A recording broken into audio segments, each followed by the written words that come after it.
touch on. There we go. We are good. We are live.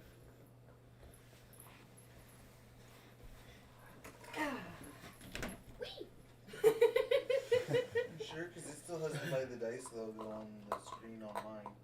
Oh, there we go. There we go. Yeah. There's a little bit of lag. delay. Yep.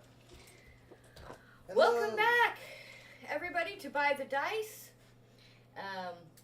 And our episode 6 of the Witchwood Gambit, Milady, the Courtesan of Vescany. So, before we get started, of course, we have announcements. Thank you very much to Feslyan Studios for the awesome music, which is just a never-ending treasure trove by them. Chris? Rare?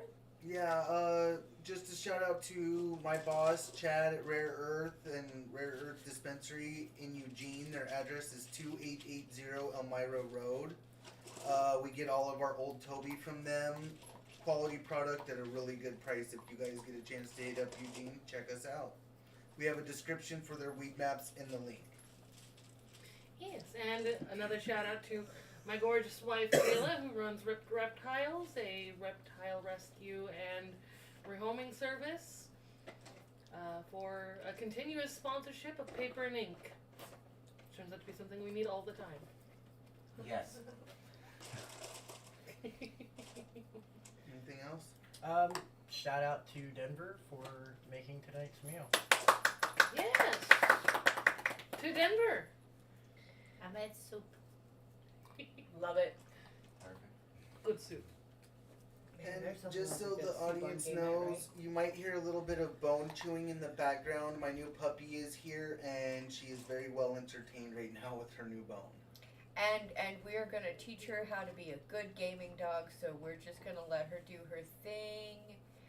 And so, welcome to, this is our living room edition of Dungeons & Dragons Online, played by total amateurs. Well, Dungeons & Dragons, not online. I mean, we're online now, but anyway, clearly total amateurs. And good about that. Yeah, totally. So much fun. All right.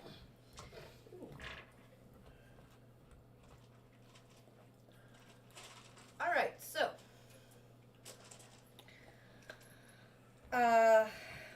the last 3 days have been good to all of you.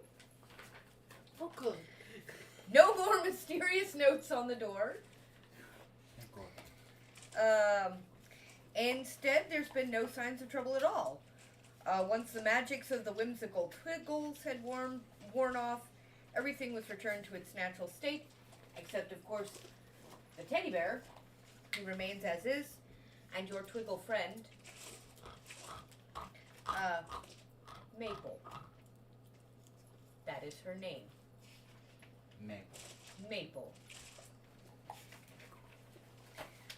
Though the days get slowly longer, the frequent winds that whip up the narrow streets are a bracing reminder that Mother Winter is not yet over. So, you have had 2.5 days of furlough since the Twiggles marched their way out of town and essentially left things a bit of shambles, but nonetheless unharmed. So, who wants to go first and tell us what you did with your furlough? I'll go first. So, Lachlan is a very... Lachlan, am a very quiet, at-home person. I spent most of my 2.5 days studying my magic and my scrolls. I did go to the pub for lunch and dinner and to socialize and to chat with people. And just really hung out, just relaxed, and as I was at the pub one day, I just ordered some food, and I walked up and I walked in and I'm like, excuse me, what do you have for today's special? And as I talked with the barkeep, they told me that their special for the day was a lamb shank with some vegetables and a good broth.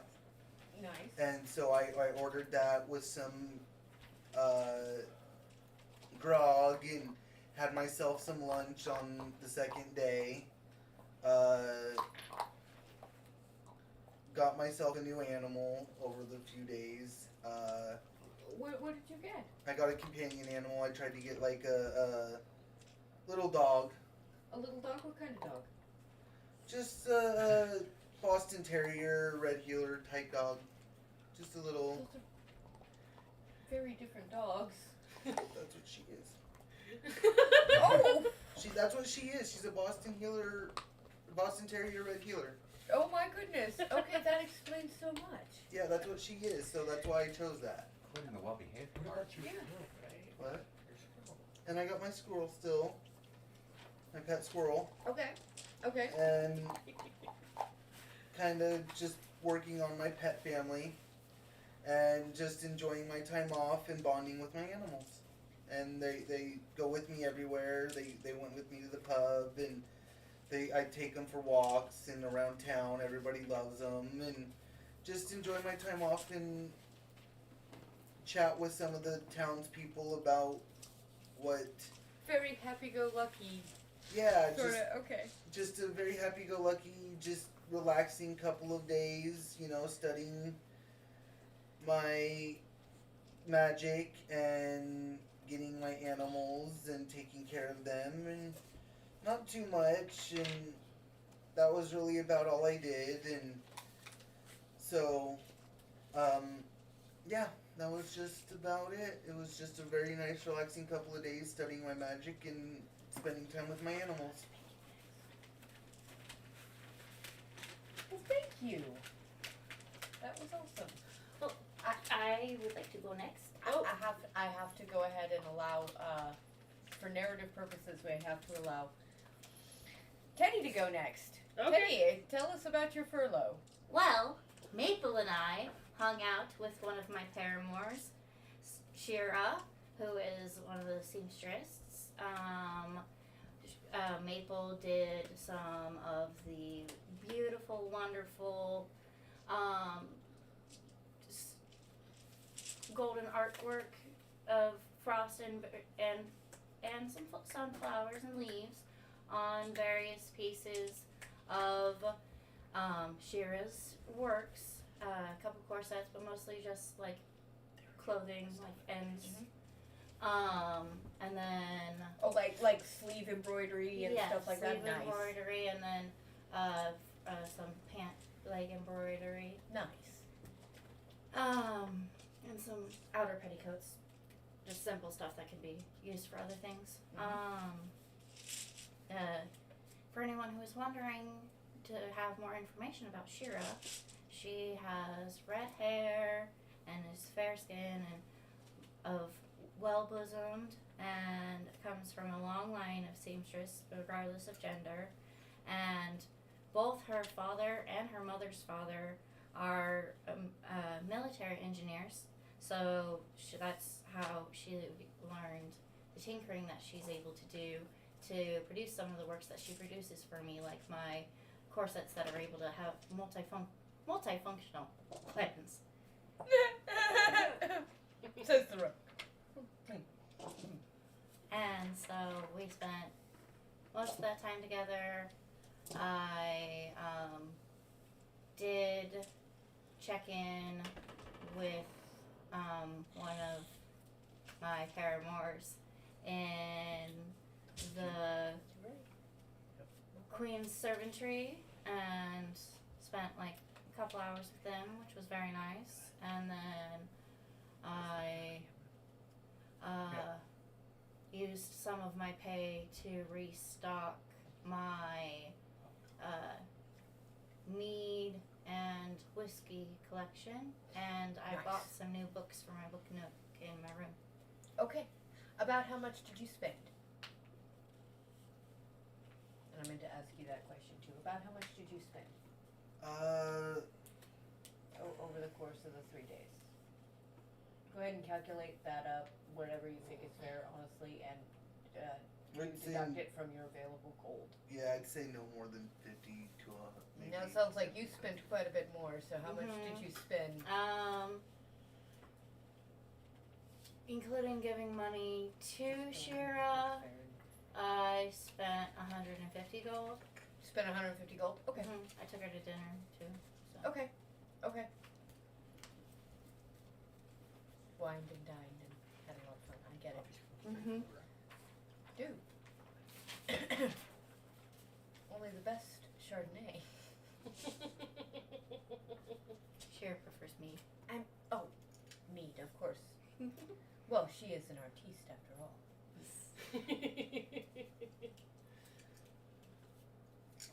I believe you wanted to go next. Yes. After waking up that morning just feverish and not feeling well at all, and then I got up and tried to get dressed, and there was frost on my clothes, and I kind of noped out for the day. I already didn't feel well. I didn't feel like being cold and unwell. That makes epic sense. So I packed up, grabbed Isaac, and made my way off home so I could talk my mom into making some tea and trying to make me better so I could go to work the next day, forgetting I had a furlough. And ended up spending the entire 3 days on my family's property, and the pampering and the preening that my mom constantly tries to get me into was driving me absolutely bonkers. I started to catch a whiff that maybe my dad isn't as, into my interests as I am for the first time. Because before the Cavaliers, he would talk to me for hours about my ongoings and the things I was doing, and now it was, that's nice.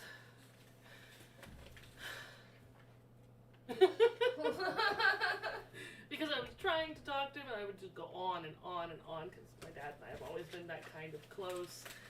And after a while, towards the end of my last day of furlough, I came in, the hair had been curled and pinned, and I was wearing this outfit that I despised, and I don't think I'd been in the house 5 minutes before I was back in my armor and My God. pulling my hair out and trying to hold it so it'll go straight. God, remind me never to go home for more than a few hours. You know you won't listen. Why is it so springy? You tell me.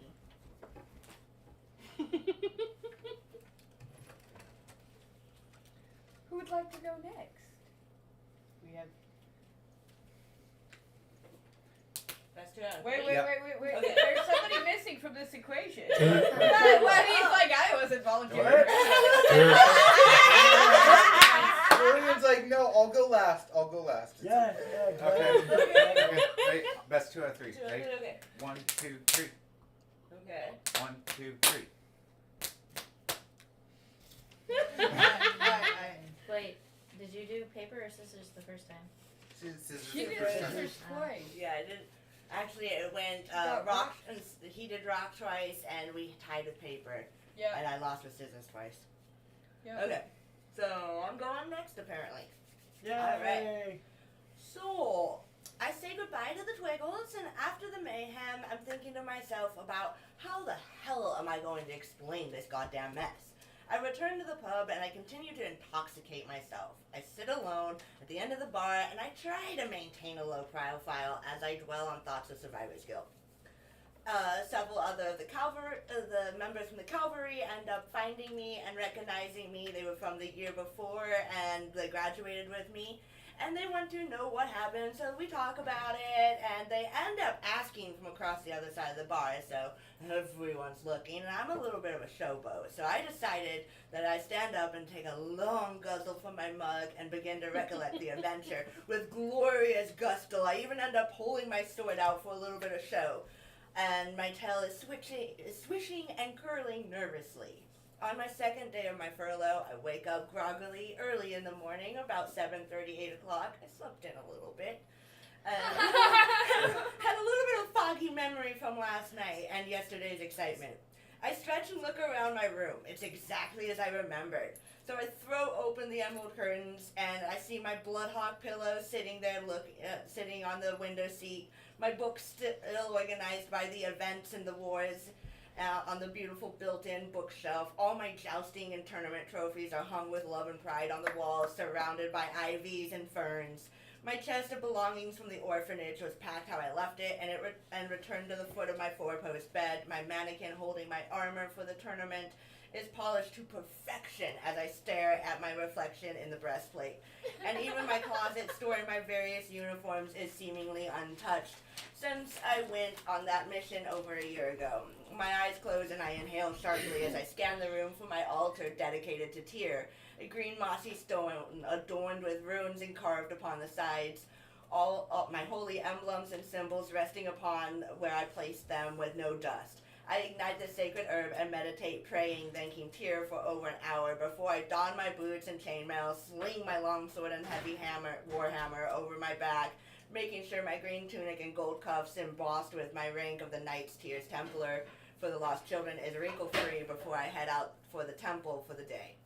I wind my way through the bustling streets of the various districts. As I approach the temple door, there is standing my beloved father and teacher, Archbishop Tiberius Goldrudder, a aging tabaxi. He's got that golden tiger stripes through the black stripe. Well, the black stripes with the gold fur. He's turning to gray around the muzzle. Oh.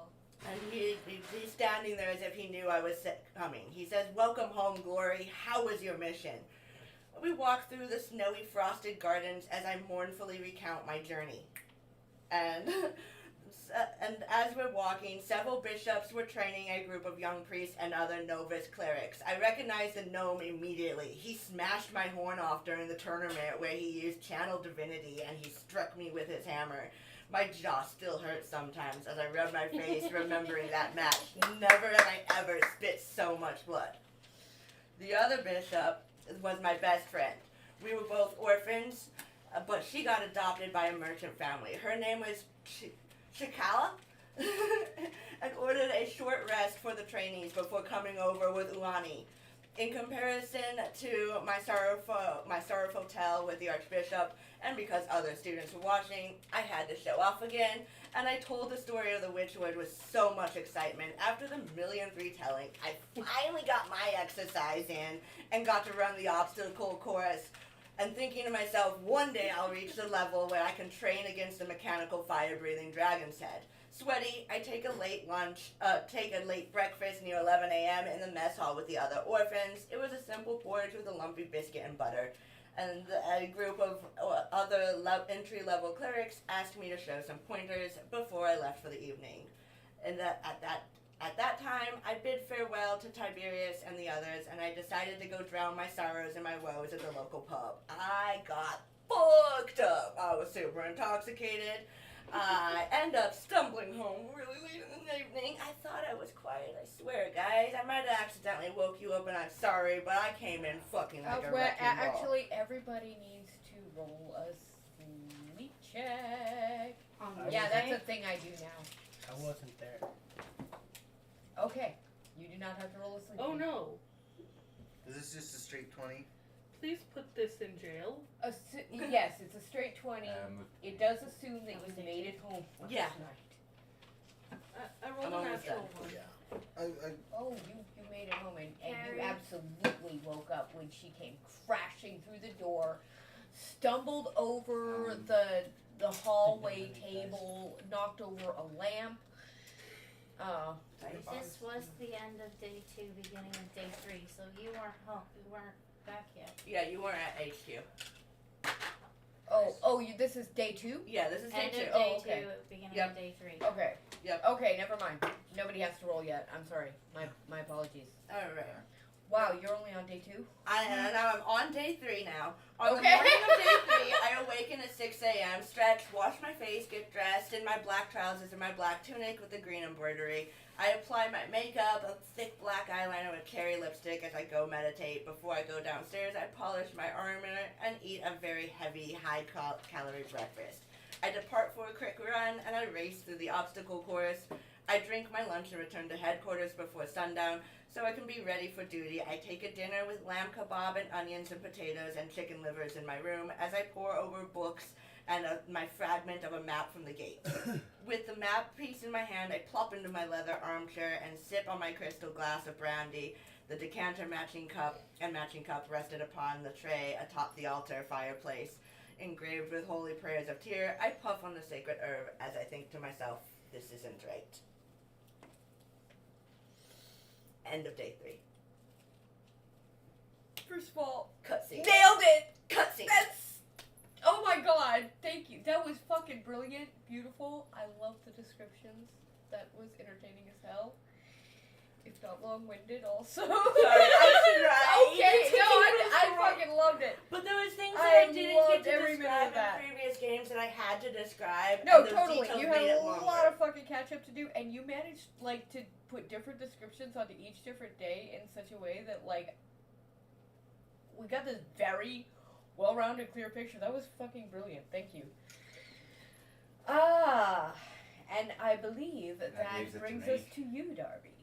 Well, first day off, woke up with Lenore, headed down towards the timbers. Found myself in for my morning coffee at this little shop that I frequent in the early hours. Lenore likes the scones there, and honestly, it's just really quiet and a nice, peaceful place to start your day. You can see and you can just look out the window over up the alleyways and see what houses look like their gardens could use the most help. So it makes it a bit easier on me. And as I was wandering around, I figured out that looking at how much needed to be done, as winter seems to be being a bit harsh, I realized there was just no one else doing this, and I could use like 20 sets of hands. So I went and thought about it for a while, wandering about town, spending a little bit of gold here and there for things. Thought it was about time that I bought myself some formal parchment and had my family seal, like, actually set into that, and got myself some wax and such for the fact that I had some minor amount of station and needed to go out and do the thing. And asked around at the shopkeepers at the more high-end stores that would sell good parchment and things of that nature. One very interesting older gnomish gentleman recommended that I look into women's charity groups among the aristocracy. And Interesting. as a result, I went and I talked to Mr. Twitchett about it, asking him, who would be willing to talk to one that looks about like I do. I mean, it's a bit obvious that I'm not what you would consider a noble in this area. And he gave me a bit of information. He told me that I should try and stay away from the old money, but it was an interesting time that we're going through. Apparently in all of his errands he'd heard a good bit. That I should maybe look into women's charities being run by the new money. Clever. Turns out Twitchett's quite the resourceful gentleman. Indeed. And, Quite the resourceful gentleman. I've spent all throughout like 2 days figuring out whose servants I needed to go meet at what times, talking to Twitchett about who he runs into at what little shops, and that was what most of my day was spent, was making minor connections so that I could make sure a letter got delivered. Mm-hmm. Every now and then it was a silver or 2 extra as a tip, or Sure. or maybe just use a little bit of druidcraft to The make house the food has all a sweeter. dedicated courier. Yes, A boy named Jonesy. exactly. Talked to Jonesy when he come through that morning.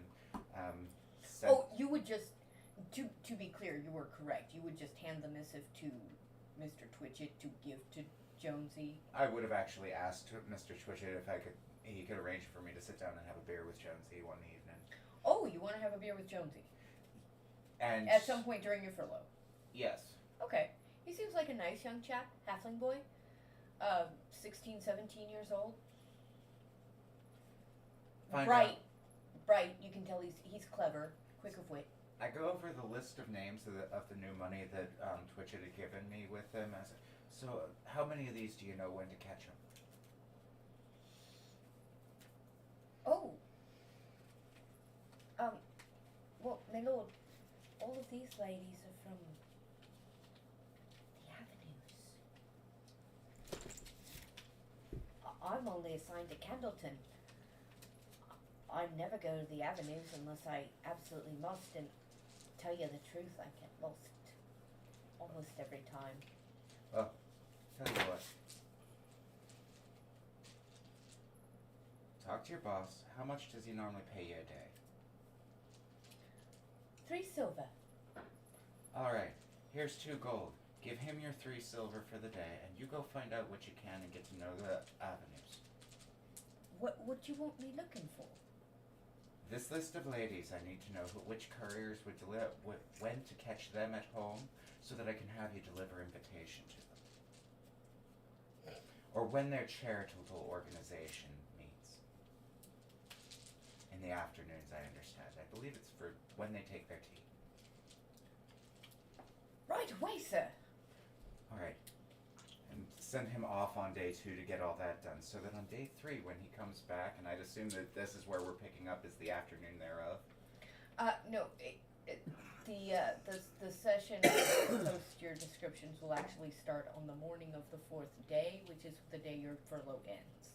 Perfect. It's over. So, I am actually up most of the night, up enough to hear the newest member of our group stumbling in completely smashed, because I spent the entirety of the evening and well throughout the 3rd day doing nothing but working on writing this out, and then I sleep most of my 3rd day because I've been toiling over making sure the wording was right and everything. Right. And the letter that he sends out with our courier in the morning is, "To the ladies of this auxiliary, I thank you for taking the time to read my humble request. For far too often the poor go hungry, their children left frozen in the winter cold. I've begun seeding food-bearing gardens in the timbers as an effort to alleviate some of that strain.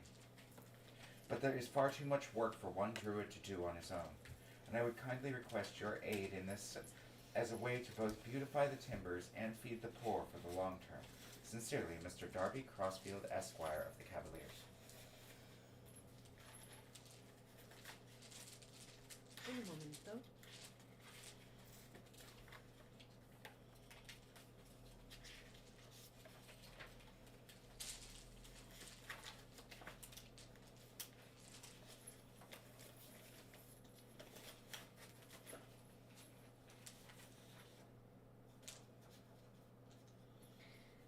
Please take time to transcribe that letter and place it in that envelope addressed to It would have been Well, sent yeah, multiple no, times just put your just put your name in the return address section as seen on this. Got it. Got it. Well, I did. I got some pencil.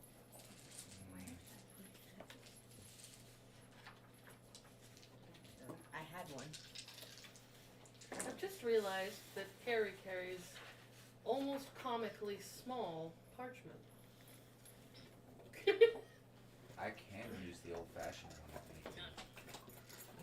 I got you. I got you.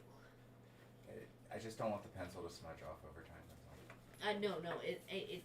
This is the good parchment. It needs to be done in nice pen, which I has in abundance.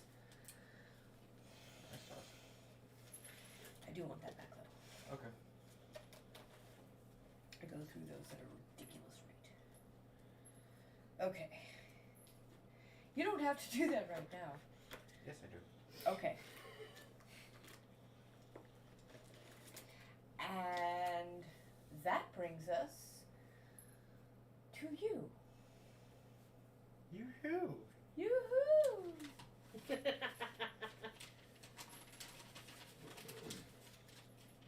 Well, this is a 3-day tale of Dorian Stone. Me.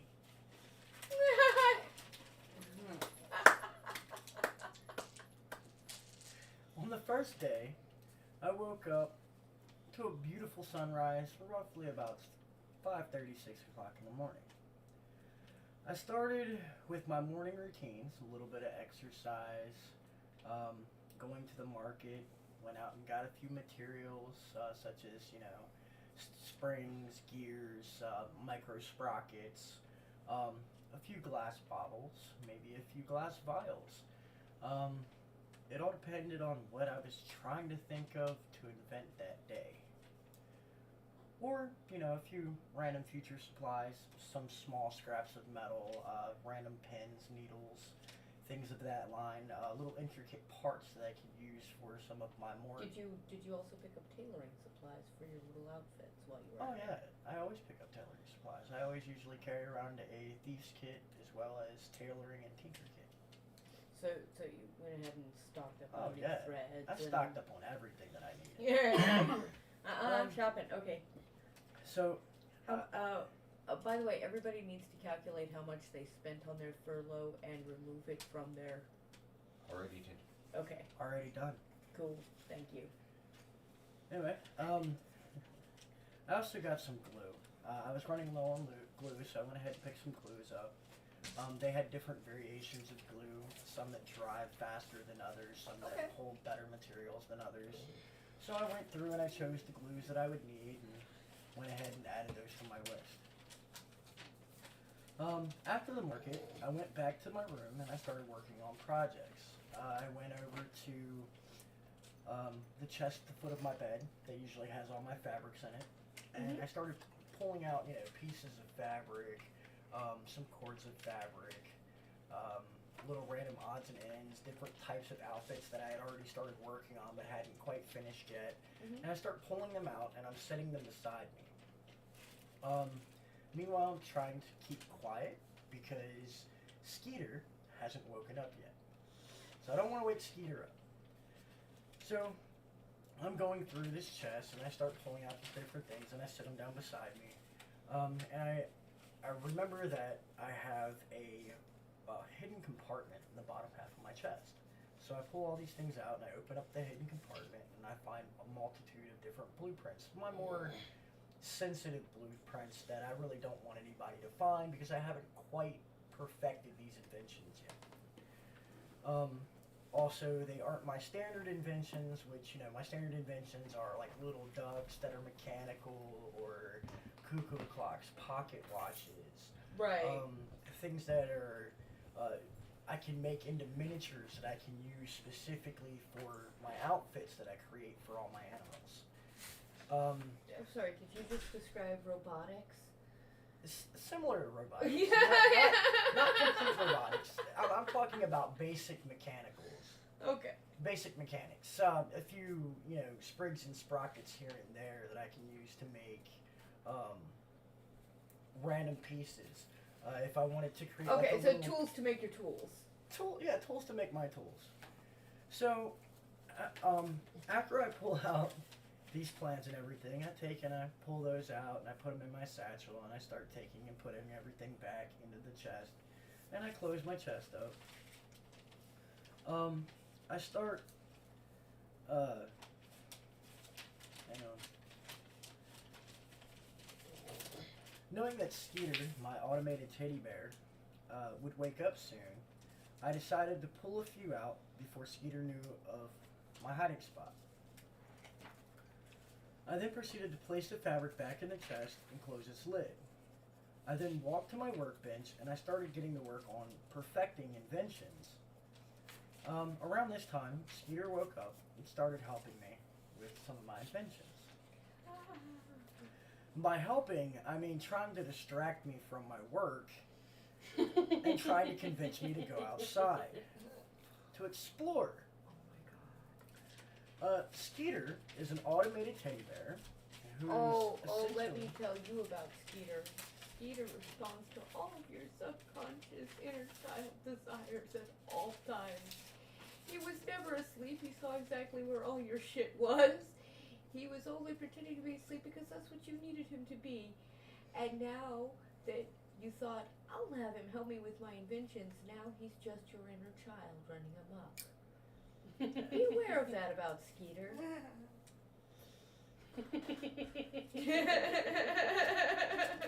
And now I'm lost. Sorry. That's okay. Skeeter was originally controlled by a creature known as a Twiggle that were not only warriors but also forest folk that enjoy nature. I decided to follow Skeeter's lead, and we start to put together a pack for travel. In this pack, I placed a few simple items such as pliers, ball bearings, a few small sprockets with gears, some vials, baubles, some glue, scraps of leather, random scraps of metal in different shapes and sizes. I then take and I put everything together, and Skeeter grabs his little satchel that I made him. I don't know what all he put in there, but I'm pretty sure I'll find out at some point. Skeeter and I then proceed to head outside to go and explore the forest. You and your toy teddy bear are fucking alone. Right. So as we walk into the forest, Skeeter decides to basically show me that he's learned some new moves. So he starts doing some cartwheels and some backflips, and pulls out his little sword and starts cutting different runes into the snow. And I'm thinking to myself, wow, I've done really well at training him. Well, then he starts taking and drawing up his own little blueprints in the snow with his rapier. And I start looking at some of his blueprints, and I'm like, I could really make some of these work. So, we continue to walk, and we end up finding a spot where, there's some good tree cover. We're kind of protected from the weather, so we decide we're going to take and make a camp. So this is the first night of the first day. So we make the camp, we create a campfire. I completely forgot to bring flint, but apparently Skeeter did not. For being a Twiggle, or a forest folk, he really loves fire. Really he's a loves teddy fire. bear. He's a teddy bear. He was just awakened by a Twiggle. Yeah, well apparently he loves fire. Ah! We're talking like 4 or 5 foot flames coming off this fire in multiple colors. How he gets the colors, I'm not 100% sure. Occasionally he'll throw in a little dust from his satchel and blues and greens and purples. So we're sitting here and we're hanging around this campfire, and we start going through and trying to figure out some of his inventions, and I start trying to take some of the components I have, and I'm putting the components together, and he's coming along and adjusting the components to his specifications, and we're kind of clicking on a whole new level where we're inventing and building our own designs. It's a combination of my designs as well as his designs. We start doing this. We decided after a while that, it's getting really dark, start hearing some noises, the weather starts to kick in a little bit. We decide that we're going to go ahead and go to bed. So we take everything and we put it back on our satchels, all the incompletes and completed works, as well as our blueprints, and we put them in our satchels and we lay down for bed. Typically, I don't know why it happens, but for whatever reason, it always happens where we fall asleep in 2 different places, and I always wake up with a teddy bear butt on my face. Don't know how, but it always happens. So, day 2, we wake up, and we have, the fire went out and everything. We wake up. I wake up, and there's, again, a bear butt in my face. And I'm thinking, okay, at least it's soft. So I get up, and I start doing some exercises, a few calisthenics here and there, push-ups, crunches. Nothing like I can do in my room, just because I don't have all the gear. And we start gathering more things, random odds and ends out in the woods, a few sticks, some pieces of wood, a few flowers, herbs, ingredients. We're just doing a random, harvesting collection. Then we decide that we're going to go fishing. Well, as we walk across this pond and we decide we're going to go fishing, Skeeter realizes that he apparently cannot swim. I had to jump in and save Skeeter. It's a good thing I'm a water genasi or this wouldn't have worked out. The water was ice cold. But I jump in and I save Skeeter, and I bring Skeeter up on the shore and we create another fire. This way I can get Skeeter warm and dry. I could use the warmth a little bit myself. It's not necessary, but I could still use a little warmth. Sure, sure. So we sit here and we're making the fire and we're getting warm, and Skeeter decides she's gonna pull out this little container. And he walks over and he grabs my water skin and he pours this little container into my water skin and he hands it to me. And I'm trying to figure out what is this weird concoction I'm smelling. Yeah. Okay? It smells of peaches, of honeysuckle, of lavender. It even In has winter. this. It even has this really nice cherry smell. Kind of smells like, the easiest way to describe it would be like like a cherry sassafras tea almost, with a little bit of honeysuckle to it. And I'm like, okay, it smells interesting. I'm going to go ahead and try it. I don't think that, Skeeter would give me anything toxic. So I take a sip. It tastes amazing. Apparently, from what Skeeter was saying, is that this is a healing brew that his people create, and it has to be diluted with water. Hence why he put it in the water skin. So we continue to drink this, and it's amazing. We didn't realize it had I didn't realize it had alcohol effects, and I'm getting more and more relaxed, and I am intoxicated. It's not even, midway through the evening yet, and I am shit-faced drunk. At the hands of a stuffed teddy bear. Yeah, in which case, I pass out. I awake to the following morning. Again, I have this beautiful love Skeeter butt on my face. Wake up, and I go to roll over, and his rapier is right next to my head, piercing my ear. So apparently at some point in this drunken stupor, he decided he was going to pierce my ear, which was unpierced, with his rapier. And his rapier is just sitting in there. We're entirely drunk enough that there was no pain. Yeah. So there's that. Right? At least I was Yeah, drunk well, enough just to where I body couldn't jewelry feel for pain. that. You may have just inadvertently asked him to. It's a possibility. I don't remember much of the night before. So this would be day 3. So day 3, I wake up.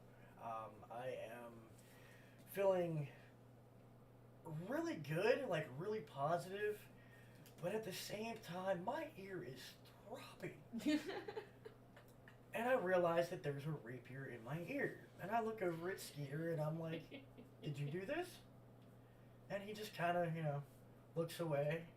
And I'm like, was this intentional? And he just kind of looks away. And I'm like, why? Why would you do this? And he reaches into his satchel and he pulls out this round ring. And it's not a solid round ring. You can actually pull it apart. But it's got like a little micro hinge on the bottom of it and allows you to pull it open. And it's got, this piece of metal that goes around. It's semi-rounded, but it's got a little flat piece on both sides, and each side has runes on it. Runes I've never seen before. And I'm thinking, okay, what is the purpose of this? And Skeeter explains to me that, I put it in the hole. So, with a little bit of help from Skeeter, by a little, I mean a lot, Skeeter takes and puts this ring in my ear. I feel really refreshed. I don't know what this ring is for. I figure I will find out at a later time. I figure right now it's just an earring for my ear. So, I'm like, okay. So I start gathering everything together, and we start putting everything back in our satchels. We make sure everything's all set up, wipe the blood from the rapier, and hand it back to Skeeter. And we start heading back towards the city. And that ends my day as I'm walking to the city. Nice. That's amazing. That was freaking awesome, Dorian. Thank you. Oh my god, you guys are all so incredibly creative. That was just freaking epic. Okay.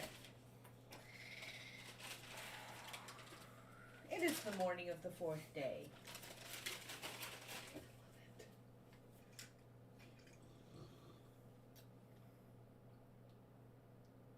You all managed to make it back home somehow in the nick of time in order to get a halfway decent night's sleep before waking up. Surprisingly refreshed because you did have just each of you, each in your own way, 3 days of pure fuck off time. So, as dawn begins,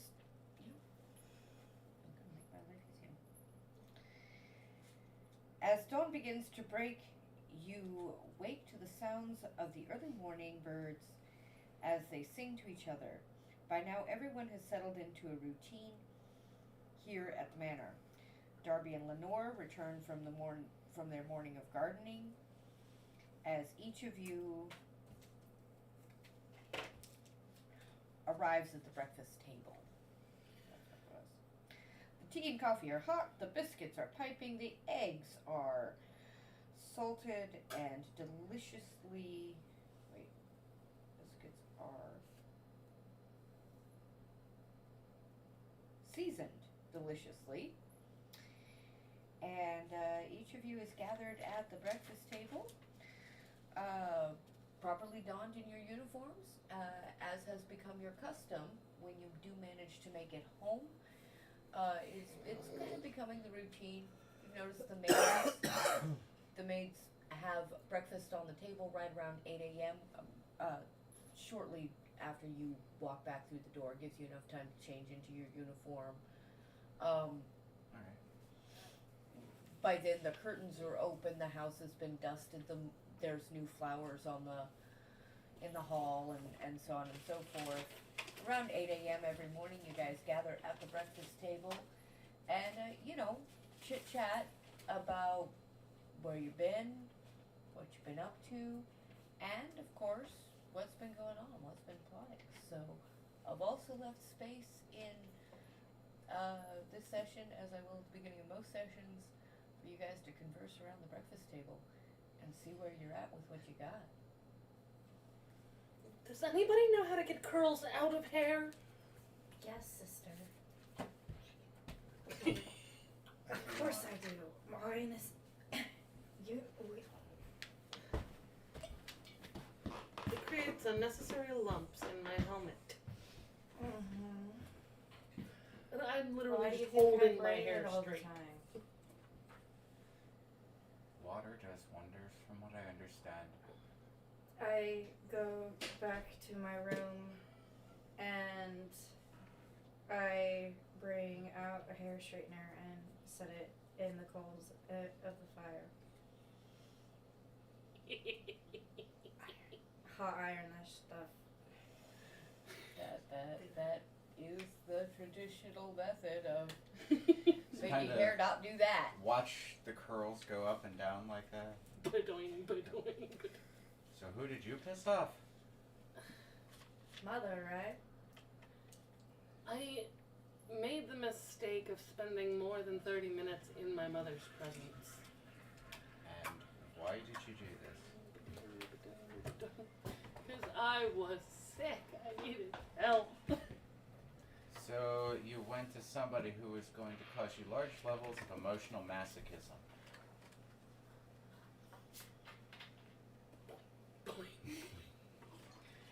But the tea always works. Ugh.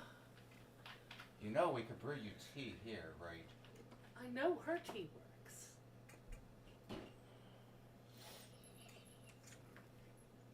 I just kind of go back to my plate of eggs. And just facepalm almost without the hand hitting the forehead. You know that point of you just shake your head and look at and talk to your breakfast quietly. You know, Teddy, I do think Father might not be as interested in my goings on as he had led me to believe. Yeah, have you figured out that he doesn't just do what you tell him either? Oh, I know he does whatever I ask in letters. I never ask him for anything unreasonable. Okay. I'll let you have that one. But he doesn't seem to be very interested in talking anymore. I got a lot of, that's nice, dear. Well, he is not a... Do you think maybe I've annoyed him? I don't think you annoyed him, sister.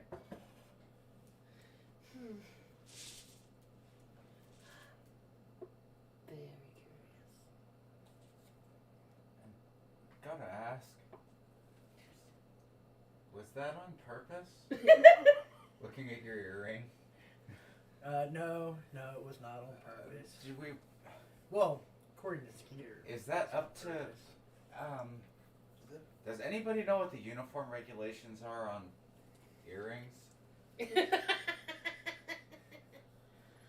There are no uniform regulations. So long as you are wearing the jacket with the correct insignia on it, the proper sash under your jacket, the proper boots for the weather, the proper pants, there's no regulations about, for example, wild feathers in your hats, earrings, It's scarves. a personal expression type thing. Yeah, and in fact, Cavaliers are largely known for displaying, one of the things that they will do is display all of their insignia very prominently so that other people can easily tell who they are. Well, to be fair, Skeeter decided he was going to dress differently this morning.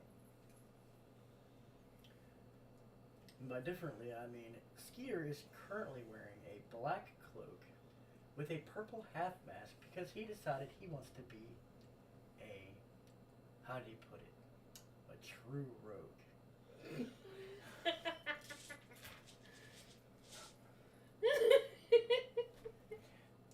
And he decided he's not going to use his rapier today. He's going to use his 2 daggers that he apparently made. What have you been teaching that bear? Anything and everything. He's actually pretty good at throwing them. He taught the bear anything and everything. That's like giving a monkey a sword. Does he have a pocket for his miniature thieves kit? Yes, he does. What's that noise? Cat. Dog. The Doesn't dog matter. is Dog's very over here asleep. asleep. Oh, wow. She's out right over here by Lizzie. She's been listening to us tell stories. Yes, dear. We'll see what happens. Keep going, guys. So, And the earring yeah, what's up with that? that came from Skeeter. Apparently Skeeter made it, and in our drunken stupor the other day, off of his alcohol, he decided he was going to pierce my ear So your bear got you drunk and then pierced your ear. and put in a ring. What alcohol? Can I see it? Right? I'm gonna take my water skin and see if there's anything left in my water skin, and there's maybe a drop. But it was. Can I? Is it possible for me to use brewery to figure out what my brewery skill to figure out what they put in that decoction? Hey, Lily. Lily, no. Lily? Oh, I saw that happening. So did I, but I'm not going to leave her locked up when she's asking to go out. Yeah, So go ahead. would I be able to use the fact that I am trained as a brewer to I got it. Ta-da. figure out what's in the decoction that the teddy She bear? probably has to go out now that she's awake though. I am. That's what I got up for. Roll a nature check.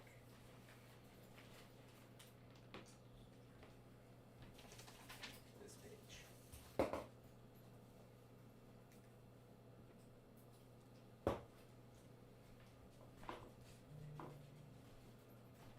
At this point, the flat iron is definitely hot enough, and so I Good moisten. call.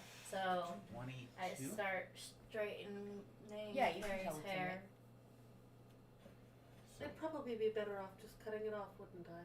No, because then you wouldn't be able to put it in your bun and it would piss you off. That's why I got this. Kind of. Just focus So, on your breakfast. What's in the vial? Don't move your ears too much. It's a water skin. No, what's in the water skin Yours as far lay as what did he put in it? super flat. I don't know what I put in it. It's got honeysuckle. It's got sassafras root. It's got. Is it actually alcoholic? It had to be diluted. Oh, The water dilutes it. that much. Massive concentrate. So, drunk might not be the word for it.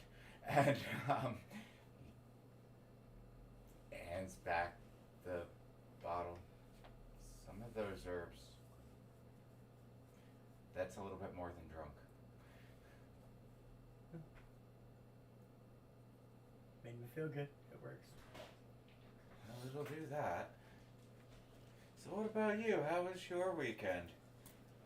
Other than slamming into walls at the wee hours of the morning and tripping over your own face on the floor. I'm sorry. I thought it was quiet. Oh, it was the most quiet fall I've heard in a very long time. Oh, it was a good evening. I met with my Archbishop Tiberius. Have not seen him since well before the mission, honestly, since actually I joined the Cavaliers. So it was nice to go catch up with the other clerics at the temple. I've been pondering over my books and stuff since I've returned. And not just quiet evenings. So that's what a quiet evening is. Yeah, it's my quiet evenings. Well, Once I get the top half of Carrie's head straightened, I give her a moment to spaz the F out over having to hold still and have me touch her hair, and proceed to stuff a biscuit and some breakfast meat into my face, and then, the bottom will annoy you if it's lumpy. Let me finish. And then proceed to go back and finish the bottom half of her hair, and then pull out an unscented oil from my pocket, from a gift from one of the chambermaid paramours that I have, similar to what the queen uses on her own hair. And oil carries hair so that it doesn't get damaged from the iron. And it makes it easier for it to stay in the bun, sister. Rose water and glycerin. Love it. Something similar, unscented.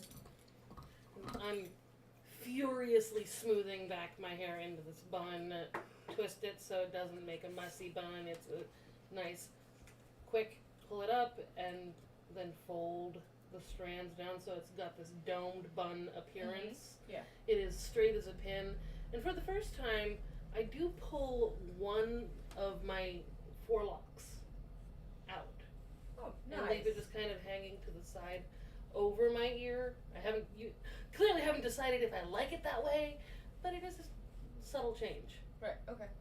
Does anybody else have anything related to any of the things that have happened in recent days? Any clues or mysteries that have been on your mind before we move on? so Because, that was a wonderful ton of interpersonal details. Thank you guys for that. Any mission what stuff? do you think of this, Darby?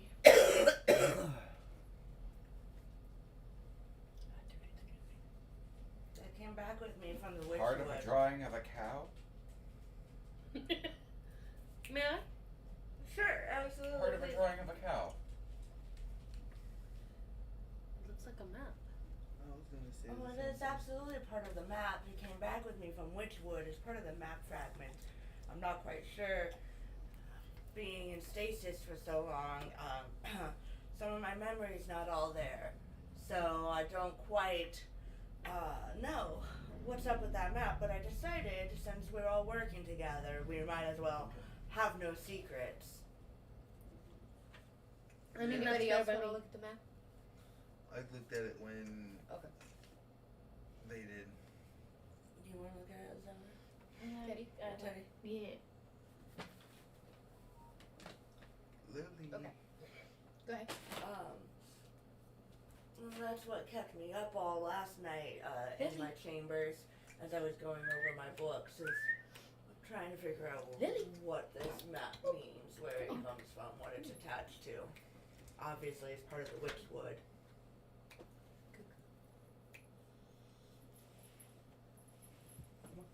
Come on. There you go. Yeah, I know. Lots of kisses. Okay. Go ahead. You're talking to your Whoever at breakfast is listening to me about the map fragment. Because I mean, like, I'm trying to, like, kind of have a little bit of a meeting with everyone and let them know, hey, guys, this came back with me. Map of what? That's the problem, I don't know. I'm guessing the Witchwood. I'm asking if any of those landmarks or any of those formations look familiar. A map of the witch.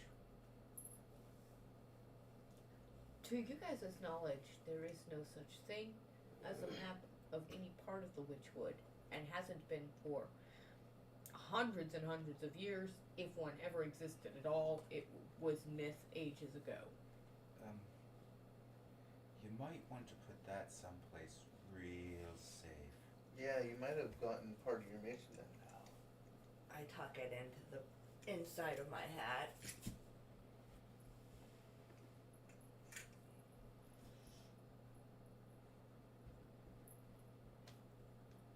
All right.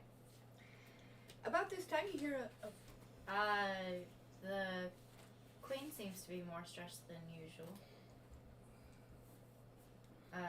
When I heard from the little bit of conversation I had with one of my paramours while I taken her out on town, but she didn't want to get any details this time. So might need to keep that in mind. Okay. Interesting. Well, the queen would be angry. I mean, I'm stressed. Do you have any? I just wanted to see what I had to take care of my animals, so I missed what everybody did over their weekend. I'm sorry. It's okay. I know you guys had discussed it, and I wanted to just say that my weekend was pretty nonchalant. Everybody's met the new animal. I got Yeah. a new companion. Currently, there are now 2 puppies In the group.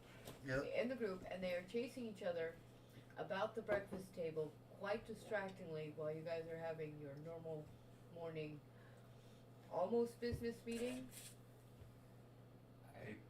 And about this time, a bell rings at the front door, and you hear Mr. Twitchett say, "Thank you, Jonesy."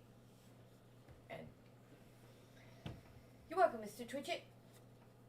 And Mr. Twitchett comes into the dining room, the breakfast room, and proceeds to hold out a letter.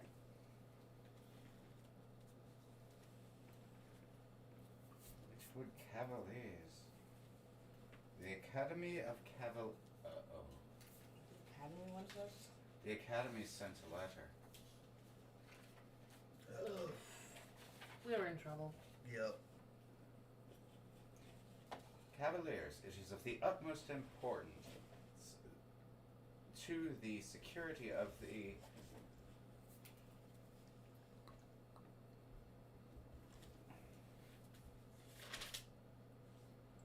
EIR, The security of Eirelahn? Eirelahn. It's to the security of Eirelahn that we have a map of the Witchwood gates. To this, and we have sent 3 separate excursions into the Witchwood, and until recently, none have ever returned. Shit. It has been deemed too dangerous to send another expedition, but all is not yet lost. Report to my office at once, for what comes next must not be committed to quill and scroll. Captain Dash, Panda. I'm in trouble. I doubt you're in trouble. I think it's more of a matter that they're going to try to figure out how to get us to do the thing a different way. I don't think they're going to send us back. Or at the very least, they're only going to send us far enough to figure out if where we're at is a gate.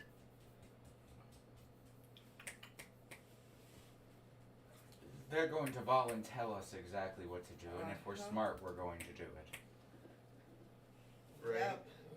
Right. So it sounds like they're gonna want us to send us back to maybe investigate more Witchwood. Well, we do get paid. We are paid well enough that. Yeah. Come on, you can't expect that kind of a monthly salary to come for nothing. Right. Exactly. Right. So what do you guys do next? So Off to Ashkander? I was gonna say let's go to the wherever we were summoned to. And Grab a go- wedge Really? of cheese. Grab a relatively large, like sourdough roll with a softer crust. Cut it in half. Put a relatively thick sliced wedge of cheese, 4 slices of bacon, a piece of sausage, and some eggs on it, and walk out the door. God, I'm getting so hungry and now I want smoked Gouda in the worst way. Okay, sorry, I don't know why. Because, you would totally do that with Yeah. smoked Gouda on that roll, and just literally walk. Say, all right, so I'm ready to go.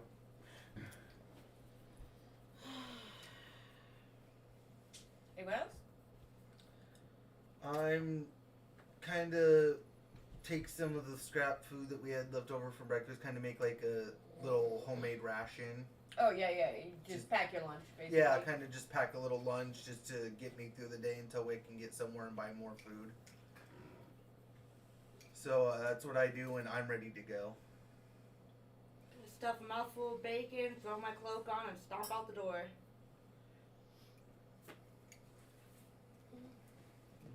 Calestra, I adore you.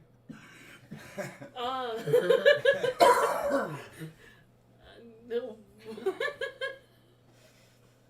Sorry. I'm little bits of my armor, a little bit more neat and the one hair that I've left loose, and just kind of try to get myself printed. And all right, off to Dashkander, I guess. We're on our way to the captain's office. Like, if you cut it short, you can't curl it. And keep on walking. Mother would curl it even if it was this long. That doesn't curl. It does too. I've seen her do it to one of the stable boys. She had a new invention she wanted to try out. Yeah. So you, as you guys leave, you go out into Yes. your own front courtyard, and the horses are saddled, ready for you. Incidentally, do any of you peek inside the saddlebags? Yeah. I always do. Yeah, Mm-hmm. I do Yeah. too. Okay. Yeah. You each have 2 bottles of wine, 1 red, 1 white. 3 loaves of bread, nice hard crust on the outside, keep the bread soft on the inside. So it's a very, very nice brown hard crust bread. Cheese wrapped in cheesecloth. Imagine that. And dried bits of jerked venison. But actually, these are like, those of you who come from the poorer side of the world will easily be able to tell that this is not just any smoked venison. This is some premium. This is the best part of a venison, and it's smoked and cured to absolute perfection. This is really high quality jerky. There's also dried fruit, also wrapped up in cheesecloths. There's bits of dried blueberries and raspberries and blackberries, that sort of thing. Dried plum, apple, pear, So just some various dried fruits. cherry, very basic stuff. Okay.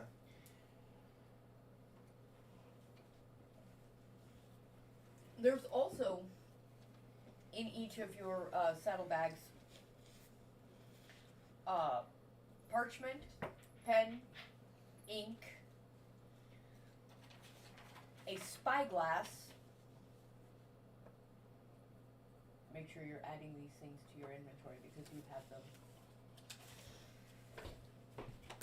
As long as your horse is with you, you have them. I already have a spyglass. So Mark just, it to your I'm just inventory. gonna write various foods and rations. But this is your, that is true, and your spyglass is very cool, but this is your, you may not wanna always pull that one out either, right? So this is your assigned, regiment spyglass. Can you sip 3 loaves of bread? Yes. Big. I'm gonna take the spyglass and tuck it into the fold of my uniform. Okay. That part I'm carrying on me. You've got some very basic cartographer's tools. There's like a surveyor and compass tool, so that you can basically tell what direction you're going. That's nice. And you all have, with that compass, it is also a sundial, so you can tell what time of day it is. It's basically a very delicate, very useful pocket watch. But also a compass, and not because I based these on the actual object from the 1700s that was delicate Oh, as that was hell. in character. Yeah. Why would they give us something so delicate? Because they're made of bone and seal I'm going to break them. They do have with them a hard leather pouch carrying case that goes around them. So like they won't necessarily break unless like somebody like blunt force impacted or something. Be careful with them. They're nice, but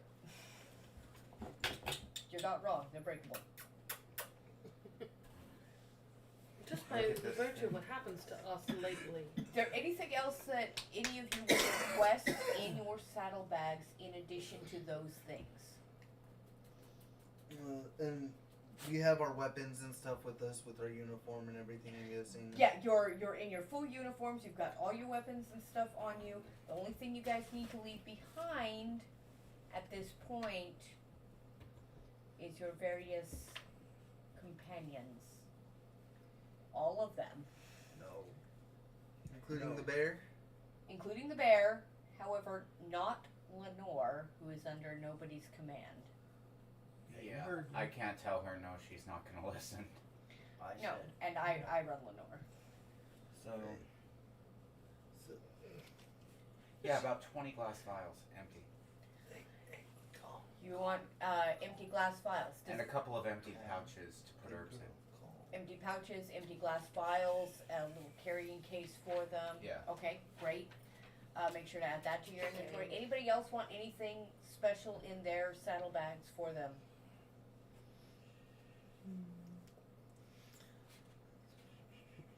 I can't think of anything right offhand.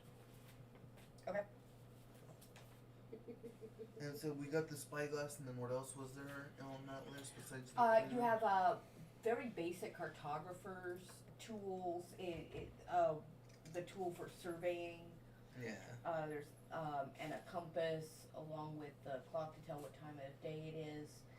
You've got ink, parchment, and then you can pick pretty much anything that you can think of that would kind of like fit into your saddlebag that has been, each of you has your own class and your own thing going on, so whatever you need. I do have my scepter with me. Okay, good. I did Okay, bring thank that you. with me just to make sure that I just in case we need it. I have to find the.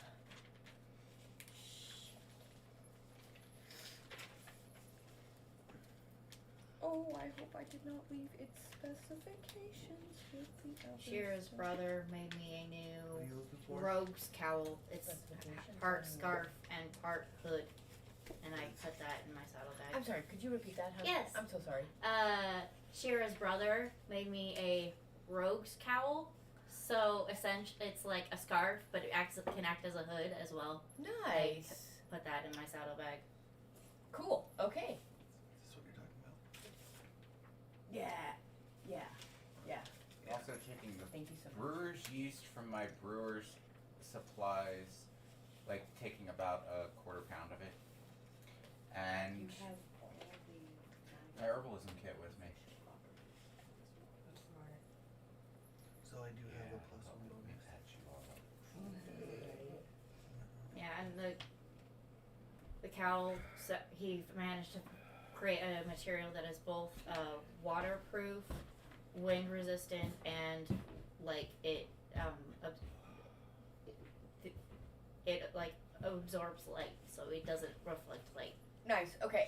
Does it have a face covering, or is it open in the front? It's multi-layer, so it's optional either way. Oh, nice. Okay. So like yeah, it can yeah, lay yeah. flat So, and be like okay. an infinity scarf, or it can be like a fully cowl. covered. Okay, I got you. Anybody else? Carrie. I haven't added anything to my saddlebag. I feel like it's fine. I do have my side bag with my various goods and my own wax sealing and stamp. Okay. Yeah. Okay. So we gotta wait for Dorian to get back before I go on to this I next had my part. heavy armor to my saddlebag too. Okay, you can't You can't do that. you can't do that to a horse. A saddlebag has only so much room. You cannot add a whole Suit of set of armor, heavy armor no less, to your saddlebag. Are you wearing? You're wearing your regular use heavy armor, correct? Yeah. Don't bring it. Don't add an extra suit of armor to what you've already got on. Don't do that to your horse, please. I'm gonna be carrying That'd my be- travel satchel. That'd be an arrestable offense. Okay. Yeah. Okay. Sorry, what? I figured I would carry my travel satchel, the one that I always carry that has like a little thick neck. The yeah The one okay. that I mentioned previously Mhm. about Yep. the beginning of the day. Yeah, of course you have that.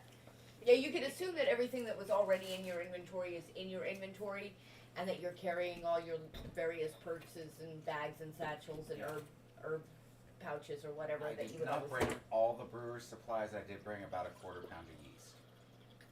Okay. Okay.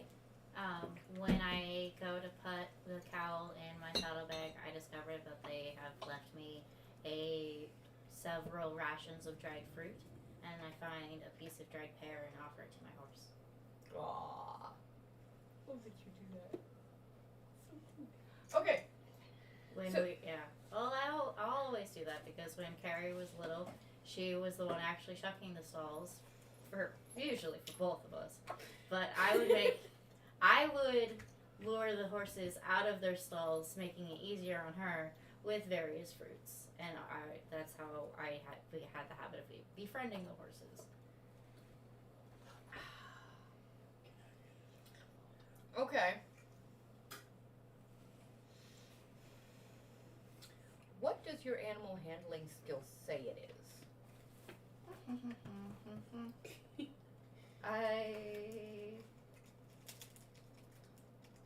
Is a +2. Do you have a proficiency in it? It was not one of the ones I selected when I builded, but Okay. It is now, you have a proficiency in it, and it is a +4, okay. because your background absolutely justifies that. Since you just described to me a lifetime of manipulating horses to do your bidding, so that your sister would clean out the stalls for you.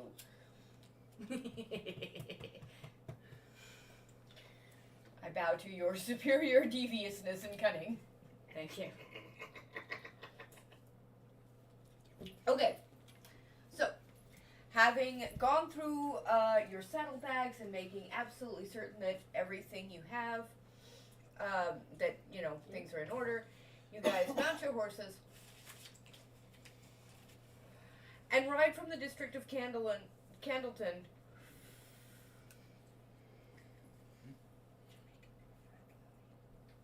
out towards, I forget the name of this region.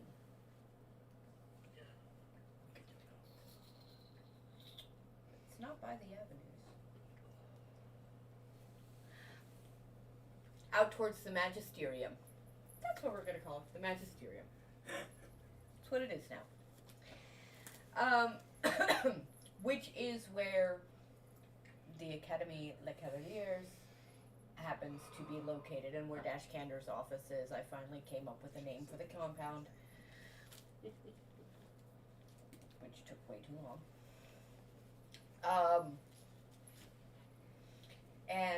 So as soon as you guys, take your horses into the courtyard, young cavaliers come out and they grab your horses. You guys dismount and start heading up the stairs, and you walk into Captain Cander's office. You rap at the door, and a young tiefling man opens the door, gives you a brief nod wordlessly, and opens the door so that you can come in. You see Dash Cander sitting behind his desk. As usual, he is literally surrounded by paperwork that's like, forehead high, and he's just scribbling furiously at his desk. Wait for the person who escorts us to leave and shut the door behind us as the group files in. The person who escorts you does not leave. As soon as you enter the room, he shuts the door behind you, and he goes and he stands behind Captain Cander. That works. You wanted to see us, Captain? Yes, come in, come in. Welcome back, Callistra. It has been far too long. Have a bite of the old Toby, would you? It is good to be back, sir. I am going to assume that your adventures in the Witchwood were harrowing, to say the least. Well, as I was going through my belongings during the furlough, is that the correct word? Yes. Furlough, yes. Thank you. I came across this, sir. I think it's a fragment of the Witchwood. What are these? Are they continents, cities, countries? What's between them? Forest, ocean? I do not know. You have no memory of how you got a hold of this? Being in stasis in the Warlock Tower, there's some things that haven't come all the way back to me yet. Of course, of course. Is there anything you do remember that could enlighten us as to what we might be facing? Well, we were ambushed by some of the drow who live in the Witchwood, as well as we were fought by Not anything but anybody sorry, but a drow. my bad. We were ambushed by some bandits in the Witchwood, and then the monster that ended up killing the troop that I initially went with. I don't really remember much. So, darkness, shadows, monsters. Yeah, you can't go back. You can't go back the way you came. That's interesting. You mean you literally cannot return the way you came?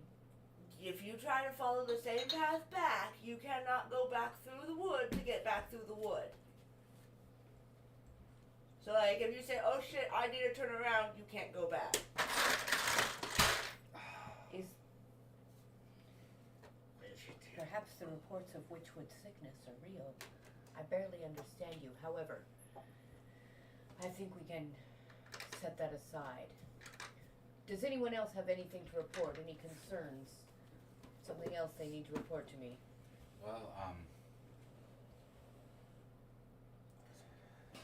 quite a bit.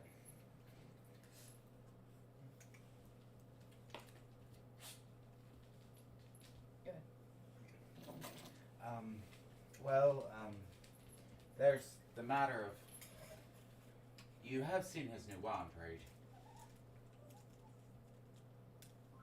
Wand? No. What wand? No, the scepter.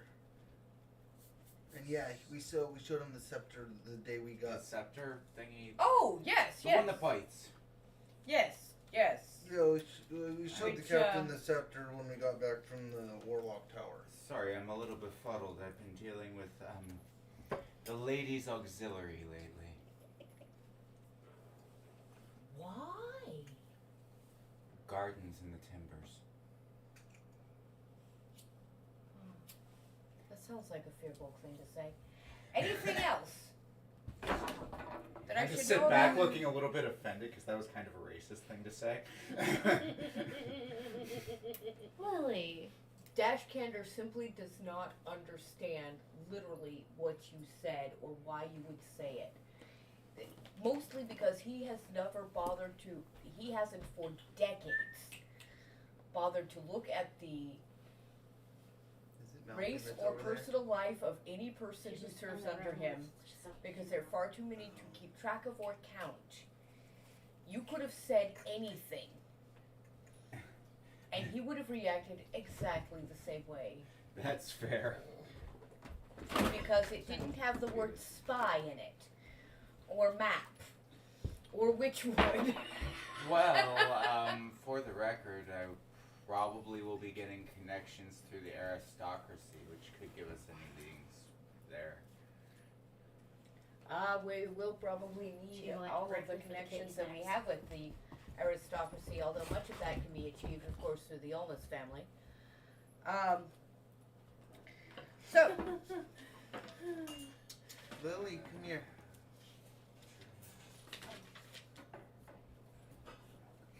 Sorry, I'm a little So distracted. does the commander know about like the witness and all that?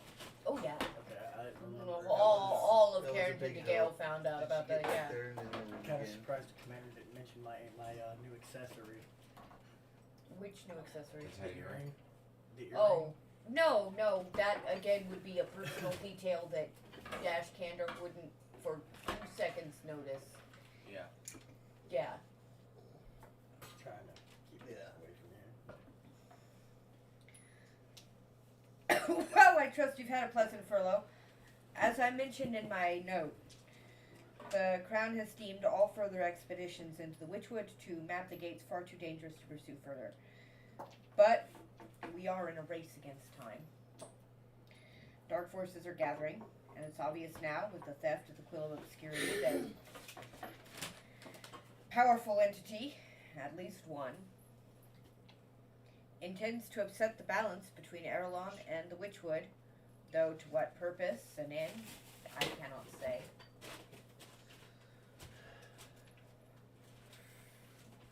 Although it is true that the destruction Spit it out. Spit it out. has glory. Okay, this food. Sorry, Super was rich. it?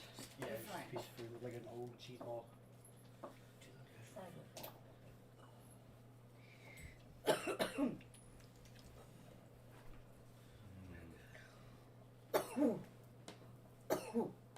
Although it is true that the destruction of the mausoleum of the first queen had been planned for months, I do not believe it was an accident that its destruction came just one day after you discovered a working Witchwood gate at that site.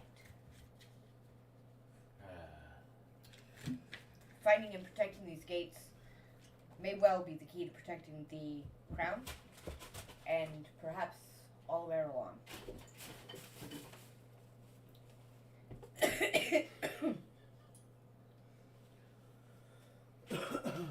Bangs and rattles his chest. Obvious that despite the roaring fire, the cold is seeped into his lungs.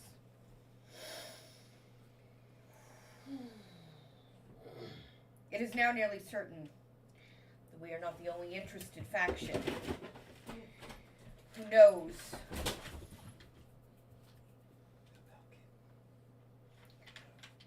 the gates are key.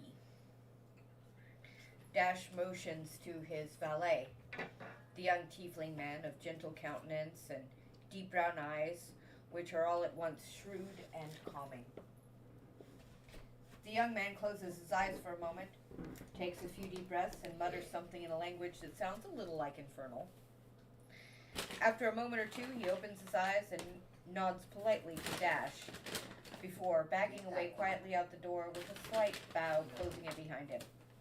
Dash waits for just a moment after his valet leaves and continues. What I'm about to tell you next must remain a secret at all costs.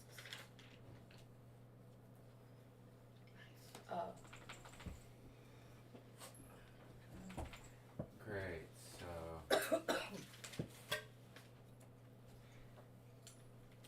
where from? Centuries ago, Lean back against the wall.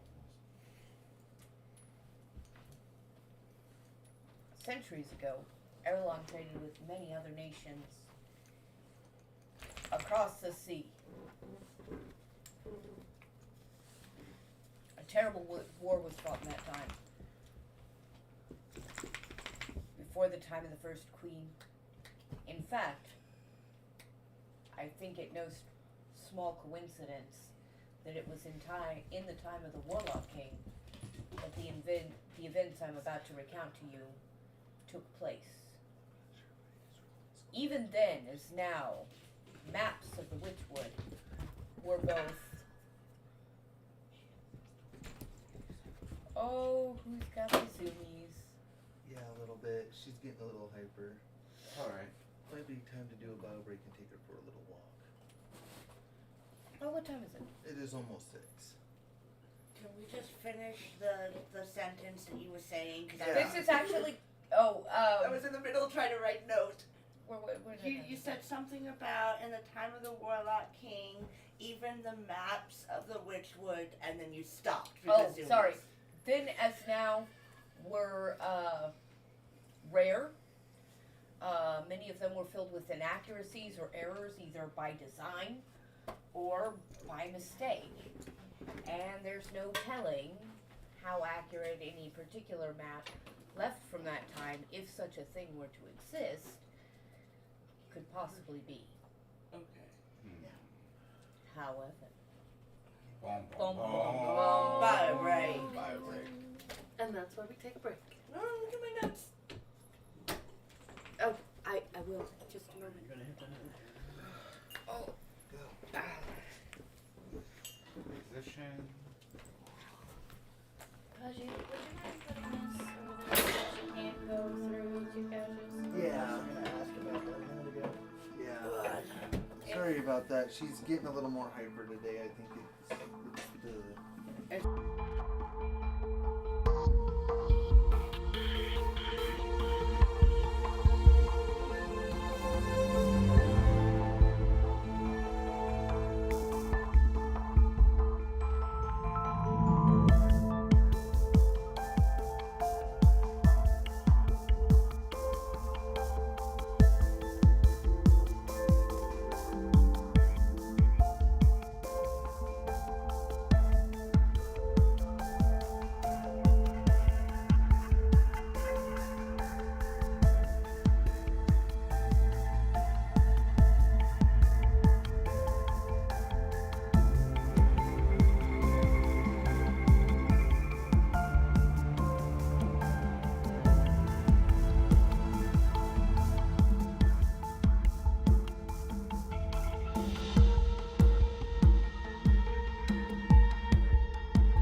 And we're live.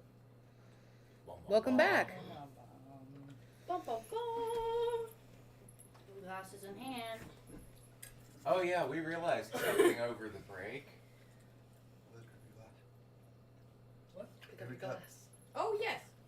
So, we have a little announcement.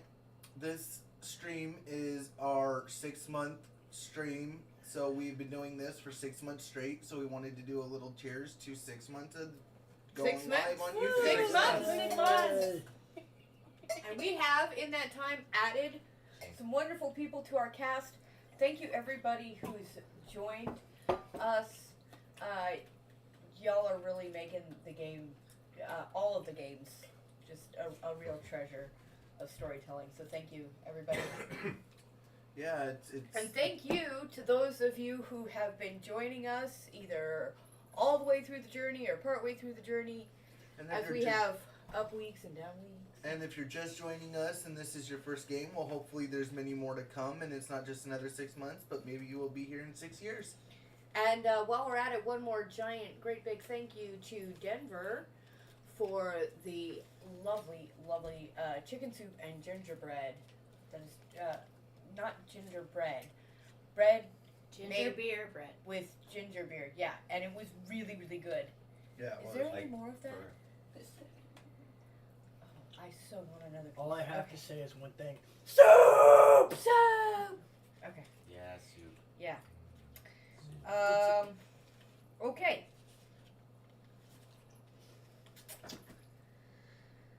Calestra, will you please remind us all where we were?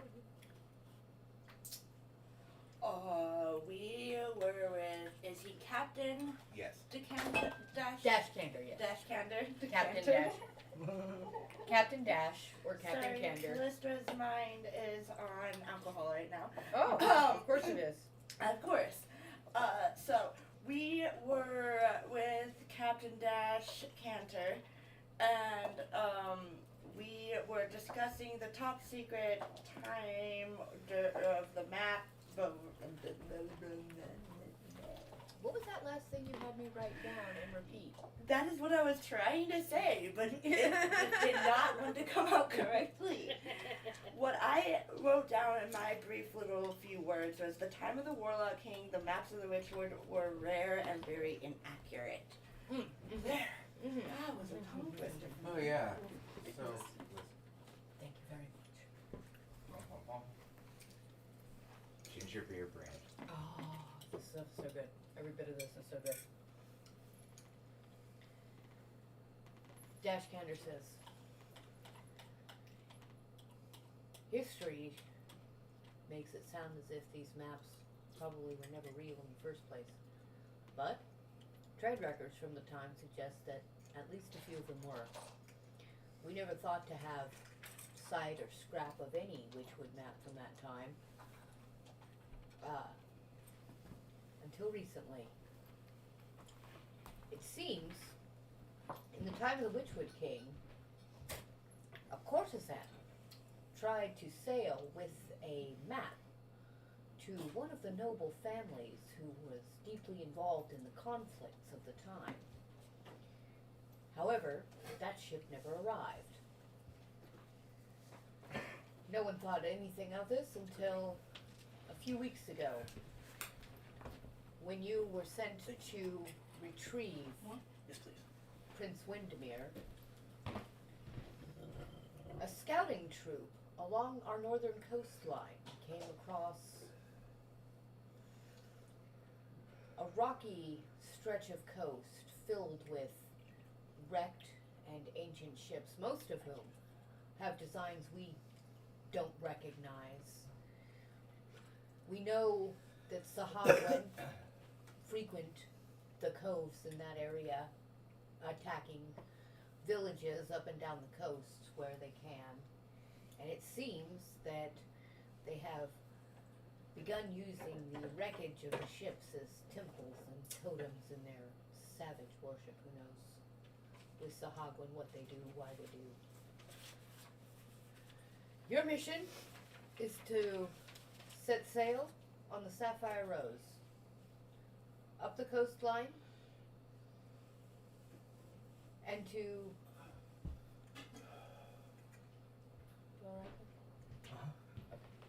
Yeah, I had a spasm when I went to sit back. Ooh. Thank you.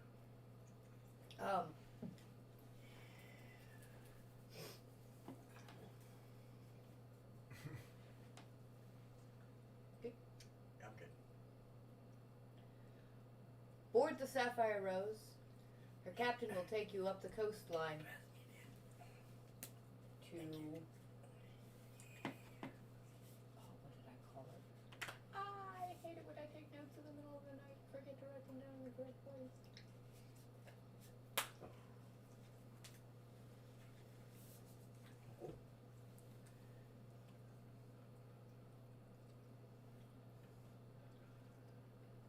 Calumet Cove.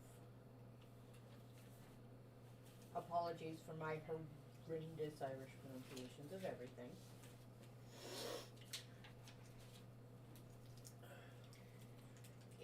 It will be too rocky for her ship to get all the way into the cove, so she'll send you by boat into the caverns where many of the ships are wrecked. Your job is to search what wreckage you can for, and possibly the caves within, for any fragment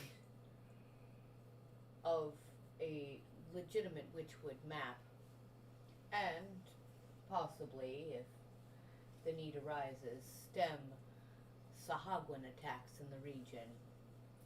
The people who live out there may be poor and shunned from much of the rest of polite society, but they're not savages, and there is no reason they should suffer needless attacks without the attention and the aid of the crown.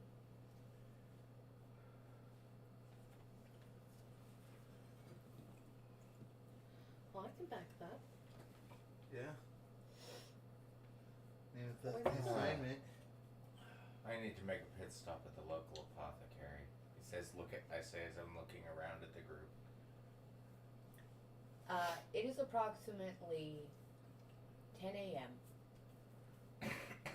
You have exactly till high noon before the Sapphire Rose departs.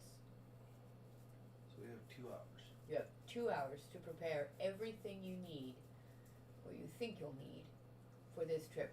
Your horses and their saddlebags will be accompanying you on the trip. They'll be kept in the hold. So all the stuff you already have on you will remain on you. Okay. And how long are we going to be gone for? Mm-hmm. Don't know. Nope. Didn't say. And are we be able to take our companion animals with us, or are they staying here? It would be unwise to take them. Okay. Lenore, you know you can go home and just kind of curl up and chill in the gardens, right? Got it. Just figured I'd give you the option. Technically, since mine's stuffed, does that mean that like it classifies as a companion stuff, Mhm. or? Yes. He's flammable. So the only one that goes is Lenore, and that's Lenore. not because I didn't offer her, it's because she does what she wants. And if anybody was wondering, the new companion dog's name is Lilith, aka Lily. Aww. Oh, Lilliput. So Lilith will stay back. Lily pup. Right? I love it. Lily pup. That's what I call this. That's what I'm going to call your puppy. That's- Lily pup. That's what I call this one. That's adorable. I call it Lilliput. Okay. Clearly. I love that. Clearly So- Lily pup.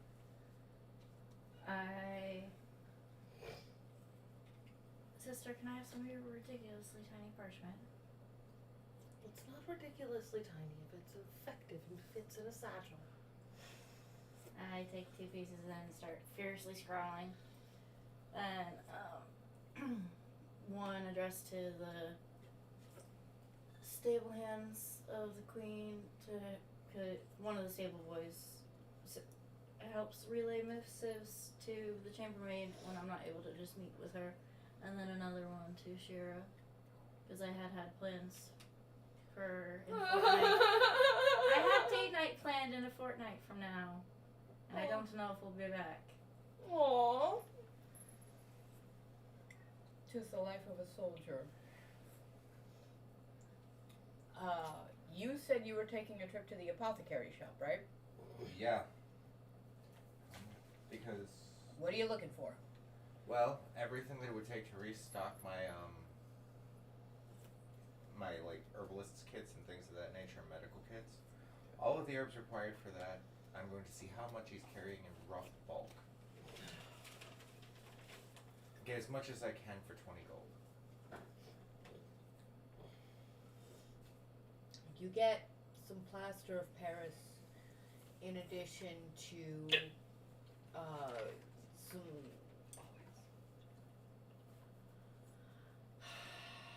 let's see, heather, Scotch thistle. Y'all help me with herbs that are native only to the British Isles. Yeah, Yeah, no clue. Probably I didn't mistletoe bring the book. Mistletoe, and mandrake. mandrake, good call. And suddenly I've never read an herbalist's book in my life. I Right. know, right? That's the problem I had. I was Hawthorne. reading one last night. Yes. Basically, Rosemary. Willow bark. willow bark, right? If you can find it in England, There is an English chamomile.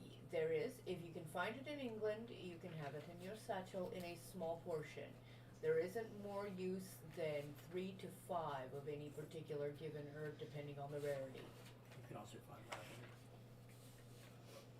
Yeah. Make sure when you go to start putting your various ingredients together that you pay attention to which herbs are native to England and how they might actually be used in a spell. Any extracurricular herbs that are more of a not native to this plane? No, but you do have a sizable portion of belladonna, which is not particularly common.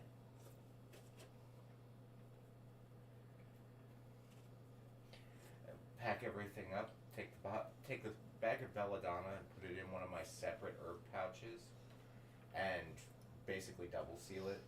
Okay. I'm tucking away. If they have trouble sleeping, I might need the surgery. Calestra, what do you do in the 2 hours that you have to be ready to board this ship for God knows how long? I am making sure I have my bone rune tiles, my bone dice. I make sure I have everything I need for any of my spell components that I might, as well as I am making sure I have my shield ready to go, my hammer is polished. I'm going to go get my sword sharpened, as well as I'm going to take some time to collect my bag of teeth from my bedroom. It is my trophies that I carry along with me, so I am going to bring that in case I end up Adding to it? adding to it. Fair. Dorian. I figured I would go to random markets, looking for different things that I currently don't have that I realized that Skeeter had, but you know, without Skeeter being with me, I'm gonna need these components or may need them. Such as?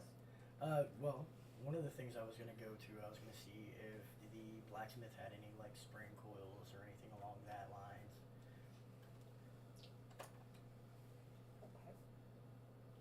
Maybe stop by the tailor shop, see if I can find any needles and strong thread. Okay. And then I was going to, what is the thing called? Hang on, I got it somewhere. I'm also going to check to see if I can find any latches. Like, not locking latches, but just latches that you can put a lock on. as in like buckles and clasps and things of that nature. You're a very odd man. All right. Carrie. First thing I do is I sit down and I, write out carefully a letter to Father saying, Father, please convince Mother that I'm on some probably not dangerous mission. You know how she frets. I may be gone quite some time. Have, anything you might send to me is just sent to Asterwood Manor. They'll put it in my room and it'll be fine. Fold it up neatly. Pull a pre-made wax seal out of my satchel and hold it over the candle a little bit and press it into place. And pull my quill out of the ink and so it splatters all over the stamp and the As missive. is your custom. And something I haven't done in front of my fellow cavaliers yet, and then, set it aside and decide I need to go find a courier, and I need to. You can hand it to Dash Gander, I suppose. Could you get this missive to my father? Of course. Wonderful. It's just letting him know I'll be gone a while and to tell Mom that it's something benign. Of course. Faustian will see to all of your missives. Wonderful. Faustian, now that's an interesting name. It is an interesting name. I like it. Yeah. Thank you. And then I spent way too much game prep time on shit like that. I just gotta say. I run Well, into that kind of painted a picture of his personality for me. I'm just gonna say. I run into town. An impression, anyway. I grab, really. I want the back of the shelf, almost spoilage, dried Okay. fruits, the stuff that's almost fruit leather, Right? and so I can stick it in my satchel and forget about it until I'm hungry. Sure. And same for flatbreads, little things I can just. Okay. Because I don't expect to have anything given to me outside of the city. Right. Because it is the one thing our parents taught us is that you're only noble here. Right, right. You are, yours is a noble household and name all over Eirelahn, but I will say this about noble houses of your, you come from really old nobility, okay, and at your level and prestige, it is a mark of honor that you would never burden the people around you, neither of you. You would to impose on somebody else's hospitality would almost be a blemish if you had to do it at all. If you do have to do it, it has to be repaid by a fuck ton, a lot. And this is just something that at your level of aristocracy you are genuinely expected to do, and it's a huge amount of your household's expense. Your dad's outgoing cash flow is a whole lot about what you guys wind up just paying for. Sending missives off to people who offer us random hospitality. Yeah, all kinds of things. Father, we were given grand And people hospitality. do by you these guys people. random favors. If somebody dropped their handkerchief, people would bring it back to your house just to get the overly generous reward that would come from that. I can see that being Mother's doing. I figured Keeps the that thieves at bay. I would, on top of everything, just because we're going on a boat, I figured I would also go and get a small fisherman's net with weighted ends. Oh, good call. A Okay. weighted fisherman's net. I Okay. would probably pick up. Fisherman's net. Make sure to add it to your inventory. Subtract a reasonable amount of gold again from your overall gold inventory for this shopping trip. And that brings us to you, Lachlan. So, I'm gonna go back to the house and gather up a few extra pairs of clothes just for when because I'm not gonna be on, I might get laid for a couple days while on the ship or something. I could go on my civvies. Okay, right. So I'm just gonna go get a couple pairs of clothes just to have, just in case I want to change out of my cavalier's uniform. Sure. Makes And sense. then I go to Mr. Twitchit and I give him 1 gold and ask him to take really good care of Lilith for me because I don't know how long I'm going to be gone. Of course, sir. And then I want to go to the blacksmith and I want to get some extra weapons. I want to maybe get a crossbow and some bolts and like a light crossbow and maybe a couple more daggers. I only got a couple of them on me, so I'd like to maybe get a couple more just to be able to have like on my side and like a little stomach like lined up to where I could have like multiple daggers right here. Okay. And so that's what I go and do, and I figure, and then I'll deduct, like you said, the money, and then So you're at the house? yeah. While you're at the house, getting all of your preparations order, Mr. Twitchit comes up to you and says, pardon me, sir, but you're the only one here at the moment to tell, but the new cook has arrived. I think you should go to the kitchens and greet her. Yes, I will. Thank you, Mr. Twitchit. Of course. So I walk into the kitchen and I introduce myself. Hi, my name is Lachlan Gale. I'm one of the cavaliers in this house. We are getting ready to go on to a trip and might be gone for a while, but I know you're our new cook and I wanted to introduce myself.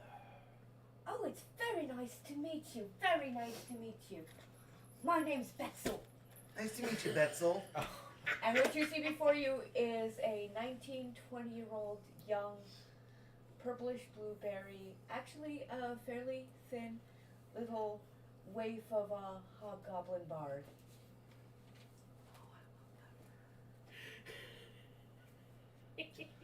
Well, welcome. I don't think you're going to be doing much cooking except for maybe the staff members for the next couple of weeks at least. But welcome to the house, and we hope to enjoy your cooking when we get back. Thank you so much, sir. I hope Thank I you. hope I learn a lot here. Thank you. You have a great day. I'm wondering what's going to happen when Betzel finds the Twiggle that lives in the kitchen. Oh my dear. Oh my stars. She's a dimension traveler. She is, but this is well before she knows that. I love that so much. Long before she took off to going adventuring. This is back before she's even married. Oh. I go back to the house and pack up some of the more, like 2 or 3 of the more hardy books that I just restocked my collection with, and and most of the alcohol that I have restocked my collection with as well. When you get to the house, as with you, you guys are going through your personal belongings and you're packing away and you're doing a mighty fine job. Mr. Ish. What? Ish, huh? Ish. Mr. Twitchit comes down and stands at the end of the hallway. My Lord Gale, my Lady Olmus, Mm-hmm. Yes. there's no need to actually pack your things, of course. The valets will bring it all to the ship directly, perfectly packed, and all you need do is tell me what you need made, and of course I will see it done immediately. Oh, thank you, Mr. Twitchit. Thank you. I was just packing the small things to hide with in my reading nook that would be hard for y'all to find. Of course, Lady Olmus. Yeah, I need 2 sets of clothes out of my wardrobe, my scrolls and my books for studying my magic, Of course. and I need a sleeping bag or a knapsack for my sleeping quarters. Oh, of course. I shall see it done immediately. Of course, there will be sleeping accommodations prepared for you and packed aboard the ship. Yes, but doesn't hurt to have spares. Not at all. Everything that I want packed is piled on my bed, good sir. Of course, Lady Omis. I'll see it taken to the ship immediately. And as you see one of the housemaids come up the hall from behind him and to scurry into your room, he stops her for a moment and he goes and he whispers, "Do not go to Lady Omis' things. Just put them on the ship." Well, I did trust the maid enough to except for the thing. Like, there's two, but there's a bag that I packed myself. But anything clothing or bedding wise is just a pile for her to sort and fold because I ain't doing that. Carrie may be very particular in that matter, but I'm so used to, unless it's a very roguish trip. His instructions were well understood.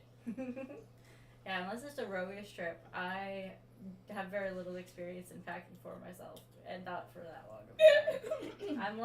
I just tossing stuff on the bed, being like, I think this will be useful. It'll end up in a pouch somehow. And then I ask if we have any extra. We will get back to how that got packed. Yeah, because it's in a bit. It's definitely a pile. But I wanted to inquire to Mr. Twitchett if he had any hard cheeses or that he could spare for our group for rations. Of course. Betzel said that the previous cook left the larder well stocked. We have an assortment of everyone's favorite cheeses, jams, breads, etc. Perfect. And then I had, knowing that my things are being packed for me, and that saves me some time, I head over, or actually, no, I inquired to Mr. Twitchett if the garden could spare any herbs for to help with nausea and gaining ship plagues. Well, of course, the new cook, Betzel, in the kitchen probably has a tea or two that'll fix motion sickness or queasiness, whatnot, right up. Awesome. We'd love that to be included in the rations that she packs for us. Of course, my lady. And so after knowing that my stuff is being packed, I also head out and head to the blacksmith to inquire about my crossbow and some bolts and a couple of daggers. After looking over your crossbow and the bolts you have available, you are supplied 20 more bolts on the tab of the Cavaliers. You're not going to be charged for them. The Cavaliers will be charged for them, so you don't have to worry about that. And everything, you are told, is in ship shape and Courtesan fashion. Perfect.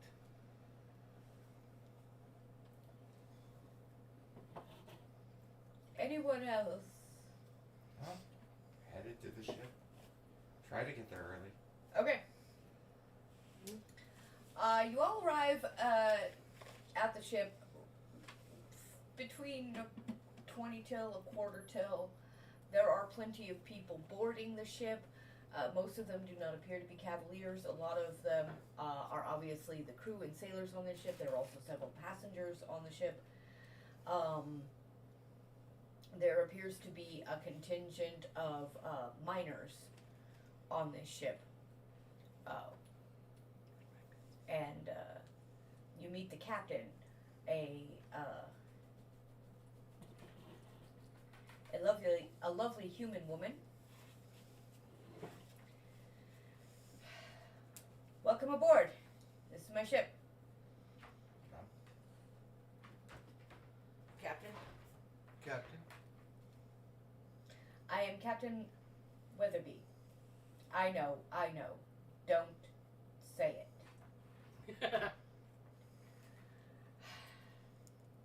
We have a long journey, and we are supposed to drop you off in some of the most treacherous water on that journey.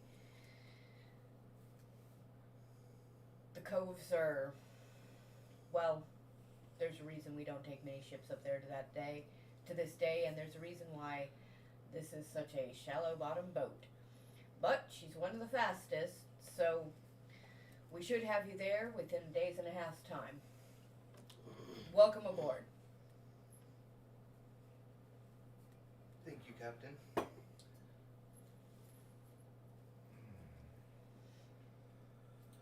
I'll have my first mate here show you to your quarters.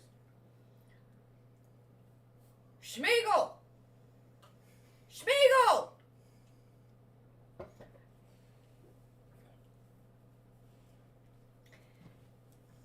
A young halfling comes out from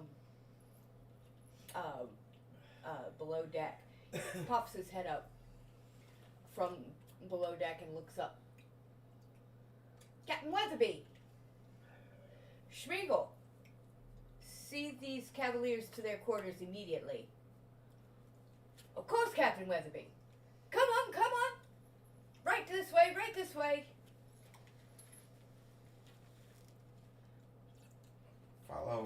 Follow behind him, kind of taking an assessment of the ship and who all's on board and what type of people are traveling in this direction. The ship itself is the Sapphire Rose. As the captain claims, it has a shallower bottom than many larger ships. It's built wide this way, but a shallow bottom, and it's specifically designed to easily weather the extremely rocky waters around Eirelahn. They're known to be very treacherous. Storms are very frequent here, so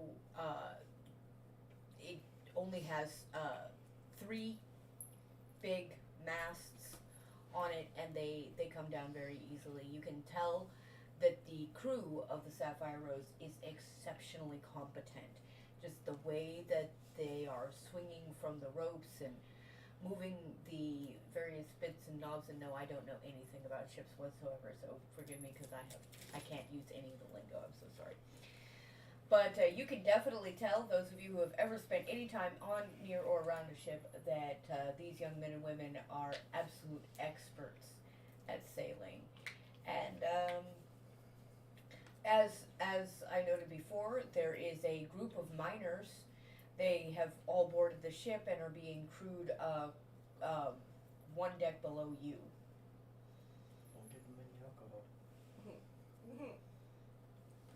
Now, how young are miners? Are they? How young are we They're talking? miners, like digging Go mining. miners. Digging rocks. Oh, sorry, I was thinking different kind of miner. Never mind. That's your work brain talking. It is. Earl all over again. That's so cute. That is my work brain talking again. Like, how young are we talking That's here? why I made the joke. 'cause I know. That's why it's like. I was like, Oh, I know that they're totally miners, missed it. as in like digging miners, but Yeah, I had to didn't the make joke. the connection. I'm sorry. Oh, work brain, go Because away. life. This is the more like hi ho. Yeah, I got you. Okay. All right. Kind of ask around and try to see what's going on with all of these mining individuals on the Yeah. Oh. We're headed up to the northern tip, It's up there. Whalen country. Whaling. Whalen. You mean like big fish? Yeah, sure, mate. No, you don't mean big fish. No, I mean Llewellyn. You know. County Llewellyn, Llewellyn family, Oh. Llewellyn.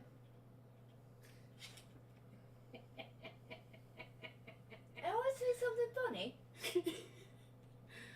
No. I'm usually better with translating accents. I'm sorry. It's on me. Oh, I'm sorry, milady. I should have known it was the common tongue, of course. Hey, your tongue's no more common than mine. Just because we can't understand doesn't mean that you can. You meant the same bloody thing. You were talking about a county I'd never heard of. And it does kind of sound like Wayland.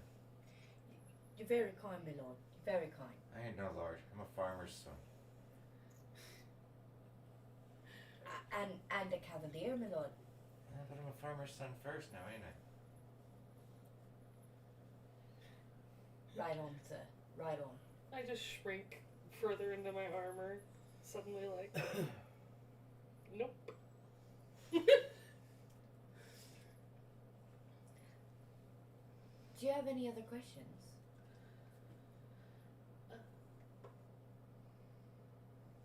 No. I think I'm good.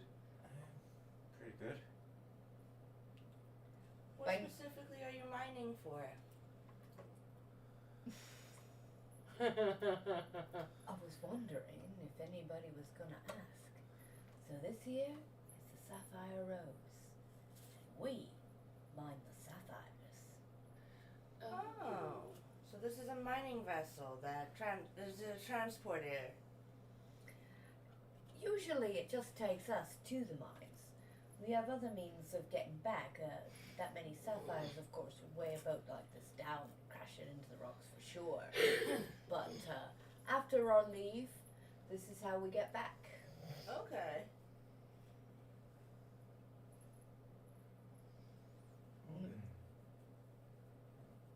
Anyway, about this time you hear the bell ding ding ding ding ding ding ding ding ding, and the anchor is, you can hear it, grinding against the side of the boat as they hoist anchor and heave to. It is high noon and you are setting out on an extremely cold but bright, clear, absolutely beautiful day across this gorgeous ocean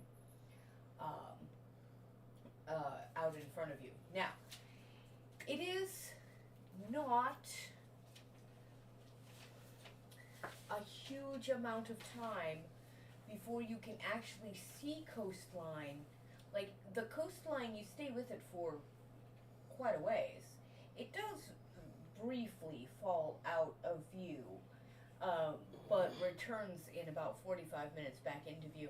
You can see it's come sort of down and around like this. And to give you an example of where in fact we are, that is the wrong map. I have so many maps. So many maps.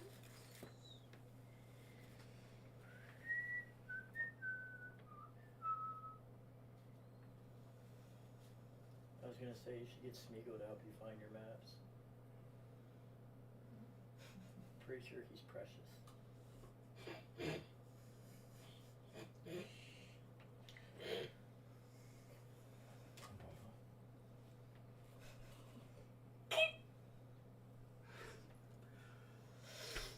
And that's the sound of Marshmallow Pete makes in the microwave.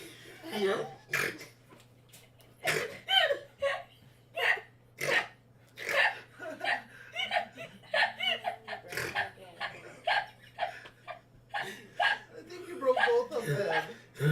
It's the twin thing. You broke them both. No, too much.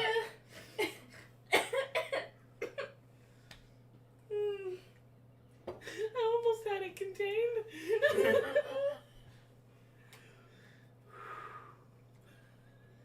That time makes me wish I was a bard. But So close. Almost had the giggle contained. That's how you hit two birds with one stone.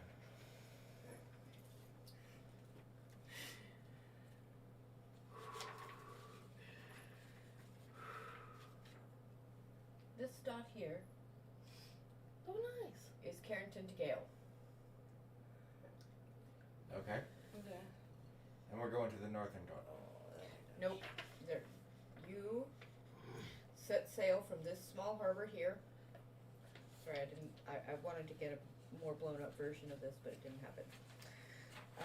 And the ship makes its way into this cove right here.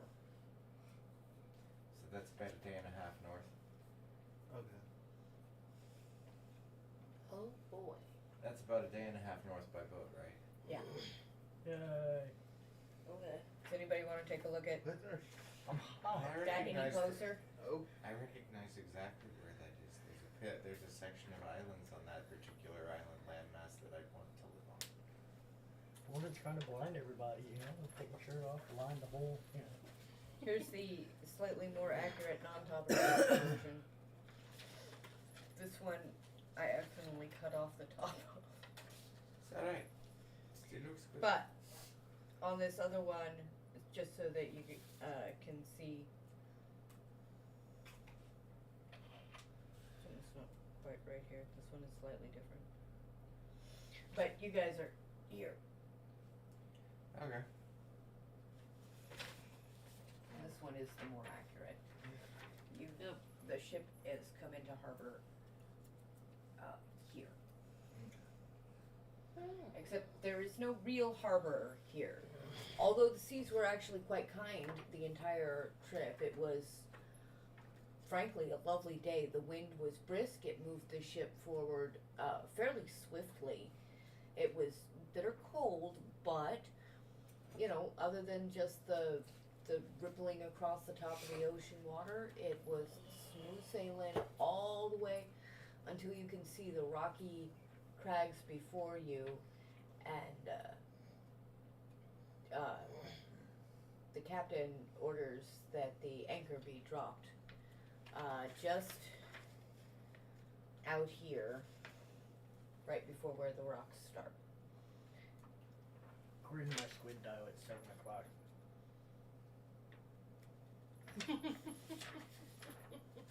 PM? Yeah. Okay. Squid dial. Okay. According to the squid dial, it is 7 p.m. Perfect. Perfect. Schmiegel comes to your cabins. Cavaliers, your boats are waiting to sail you into the harbor the rest of the, sail you into the coves the rest of the way. You mean we have to get into smaller boats? Of course, milady. Was the plan from the beginning? Well, I'm a tiefling, I don't like water. Smaller boat means close to the water. I'm good with it. I'm okay I with it. pass her a shot of whiskey. Oh yeah, take a hard pull out of your bottom. Could So have passed the literally shot I and have, take the bottle. I have like a 4-ounce shot glass and 4-ounce flask with whiskey and just hand it to you. Oh, okay, yeah. I take a little shot. I'm like, alright guys, let's do this. Make sure you look extra disappointed. Yes, I'm extra disappointed in that. Don't Good whiskey worry. though. Good whiskey, yes. Don't worry, if you fall in, I'll save you. Everybody roll a d6. Those exist? Yes. That would be a one. Maybe somewhere. I'm wanting that. It's all about the peace and love, man. Tony Eeler. 1, 3, I'm working on getting mine out. 1.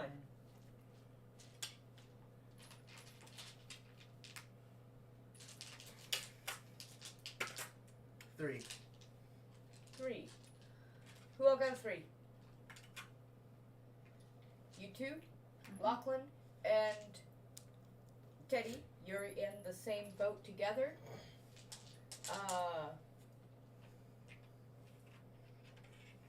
Who got the 2? I did. Everybody else, roll again. You. No, not you. Okay. 5. Again? 6. Nice. Okay.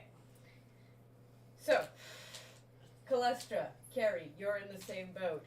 Darby, Dorian, you're in the same boat. This motherfucker is sick.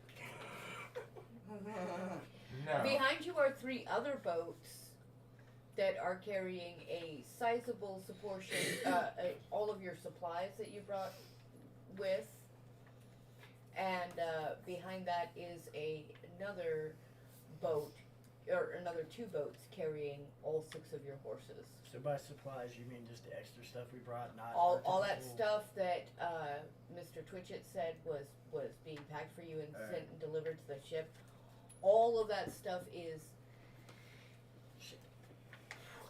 for everybody except Milady Olmus here, Milady Teddy Olmus here. Everybody's stuff is actually very neatly packed and put away in their trunks. Your stuff was put into your trunks in almost exactly the way that you left it on the bed. Well, that's how it would have ended up in the trunk. As had I if not she done had it taken the myself. whole thing, closed her eyes, scooped it up, set it in the trunk. And Fair. walked away. Well, she didn't stab herself on anything. Right. It's well sheathed, mostly. So there's like pieces of clothing I can picture hanging out of this trunk as it comes out. My tail's full on flailing anxiously, trying not to rock the boat, but it is definitely like. So, it takes a while actually to get these boats down into the water and all you guys' stuff packed up, and you actually start heading in towards the cove with the high tide, so at least you're moving into the cove. Still, the waters are getting choppy as the evening breezes come up. It takes a while. It's about 8:15 at night when the boats get you close enough to shore for you and sailors to hop off and pull the boats the rest of the way in.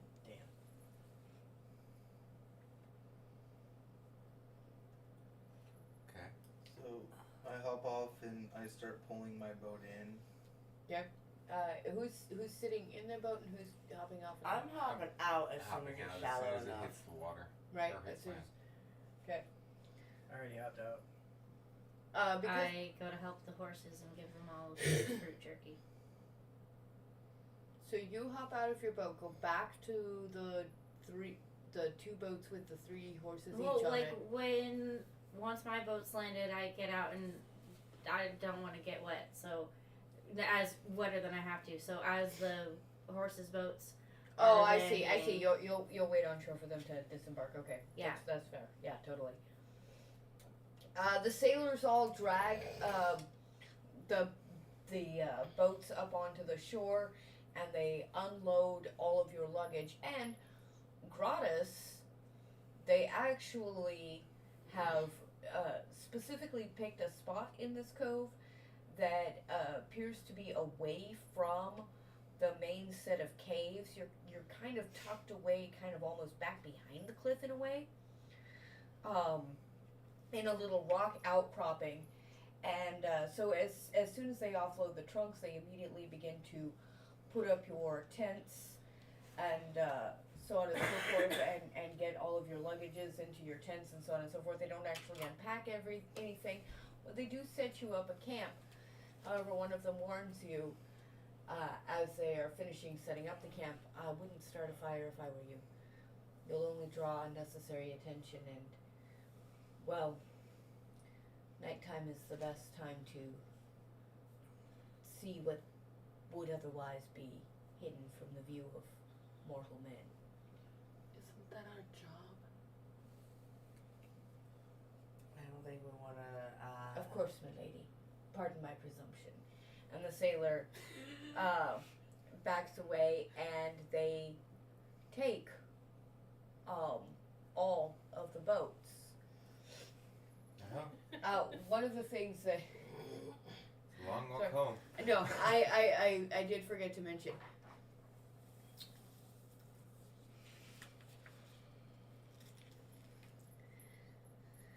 Captain Candor left the captain of the Sapphire Rose with this map of a nearby fishing village. If you actually look up along the cliffs to your right, you can see off in the distance some smoke rising from the mountains. maybe some lights over there that could possibly be a home or firelight of some kind. It is hard to tell as dark as it's getting, but it does appear that there may be a village off over in that direction, which you were told you would probably be able to see from shore.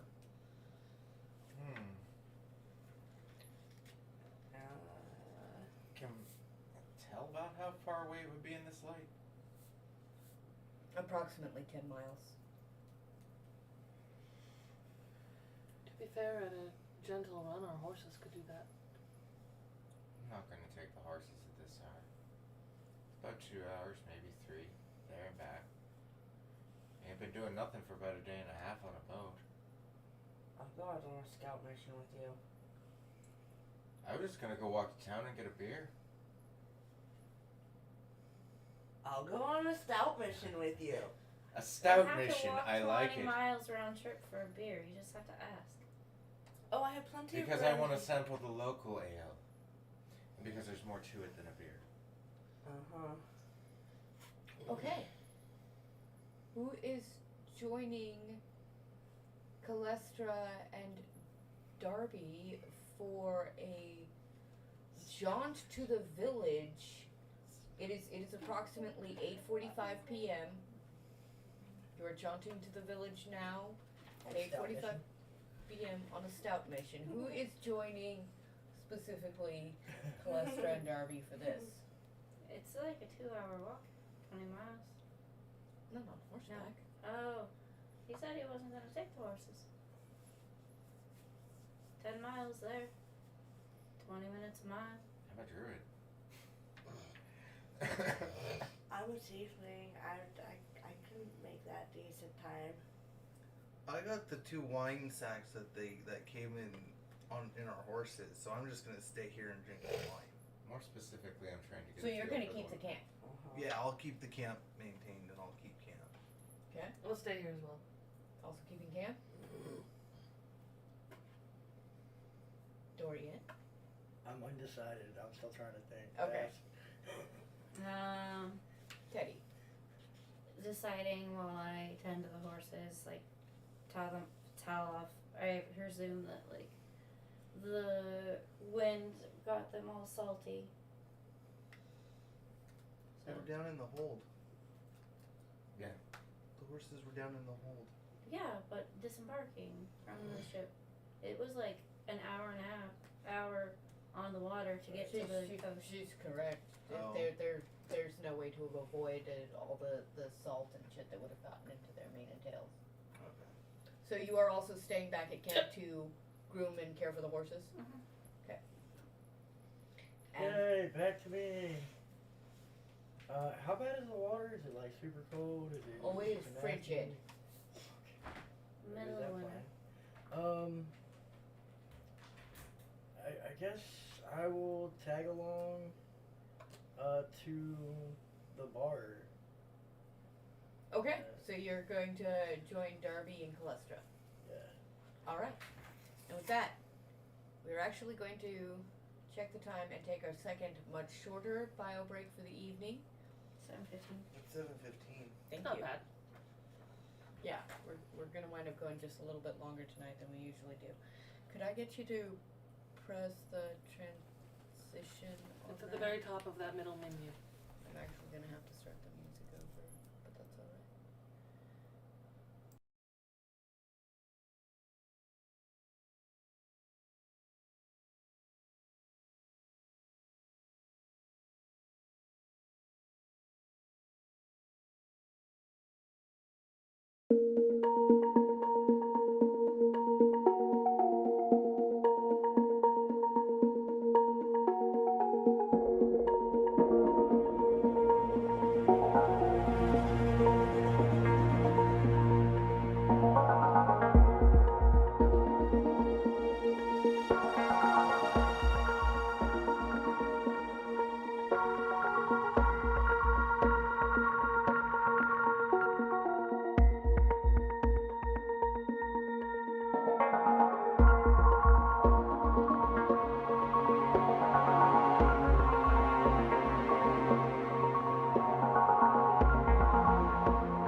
you're back. Welcome back.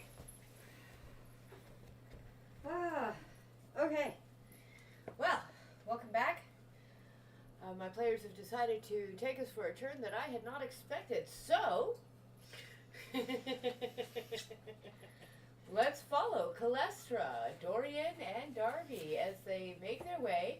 Darby, in stag form, I believe, correct? Yeah, I'm going to wild shape into a stag and use dash actions and haul ass as quickly as I can because the endurance and things like that are easier. Calestra, I am are going. you going to try to keep up with Darby? I'm going to saddle up my horse. Your horse was saddled when he already was brought off saddled. the ship. Perfect. That's what I wanted to make sure. So yeah, I'm going to try to dash as quickly as I can behind him, but I'm gonna stop before the edge of town. Okay. And Dorian. I'm just gonna hop on my horse and ride. So like a trot, a walk.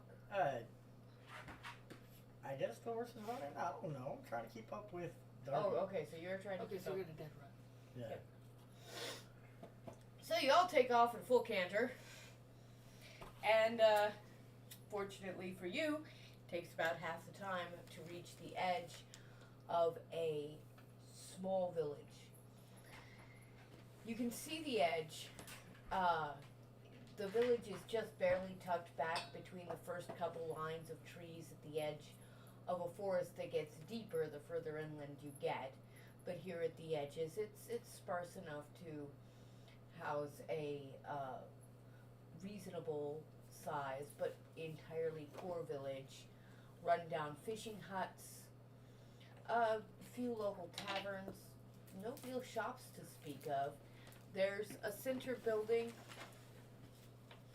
here that looks like it might be some kind of government office. I'll shut it up at the moment. You're not certain what this is, but it might be a silo for grain or something of that nature. This is a smokehouse for fish. Oh, that smells pungent. And you guys are, you guys actually came in from over this way. I Alright. didn't do a very good job on this map. But you So- came across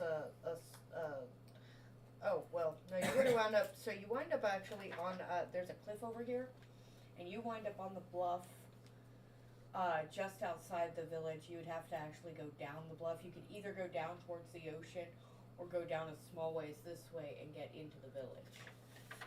Shift back into my normal shape and walk the rest of the way in, heading straight towards what from the bluff we saw to be a tavern. Like the nearest tavern, preferably one that looks hard work. Okay.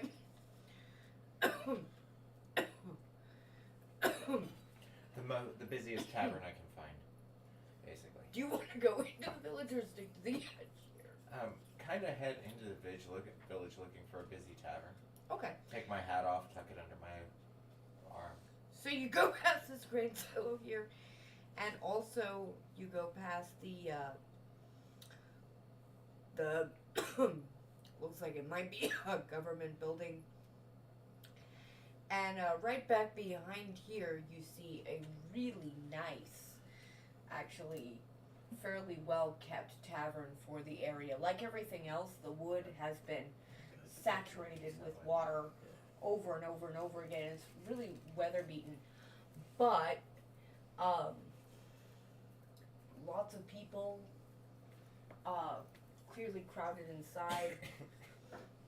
Obviously, this is a place where a lot of people gather after a hard day's work, and it looks cheerier than just about anything else in this dreary little seaside hovel of a village. You notice immediately that the village is populated almost exclusively by drow elves and Duragar.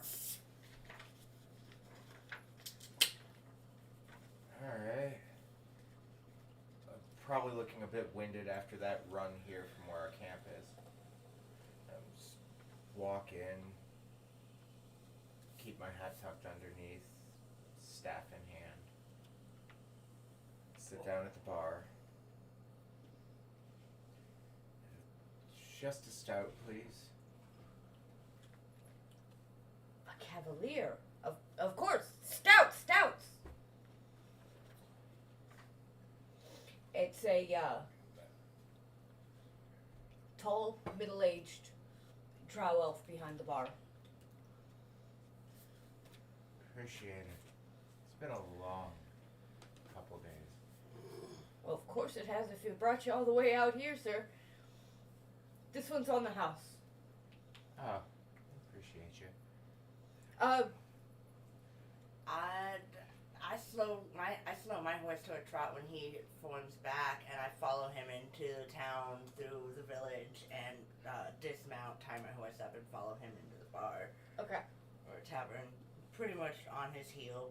Okay, Or- so you're standing there at the bar with him? yeah. What can I get you, ma'am? I'll take a stout as well. Another stout. And for you, sir. I would have hopped off my horse and started walking through the town, so I could take and hook my horse up outside and then Sure. go into the pub. What do you have on the menu for food? Well, of course we have lemongrass fish, and I do have a nice shrimp tartare. I mean, it's not as nice as it was yesterday. Still, it stays awfully cold around these parts. It should be good, and well, of course, there's the clam chowder. It's a staple around here. I would recommend the clam chowder. Try the clam chowder with stout. Something dark. Right away, sir.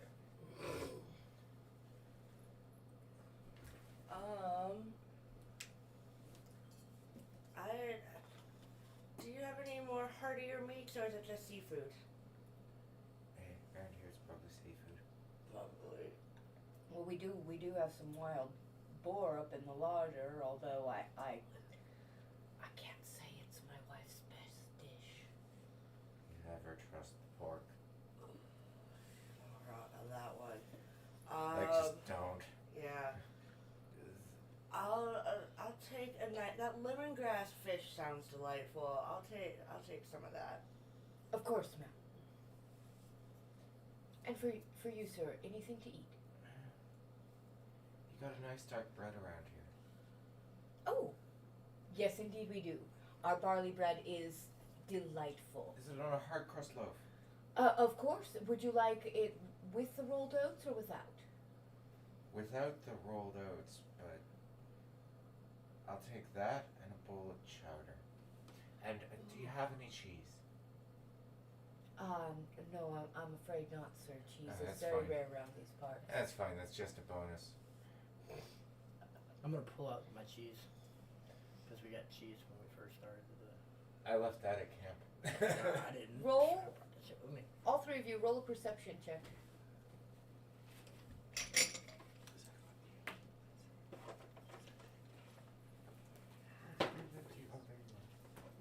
Perception check? 21.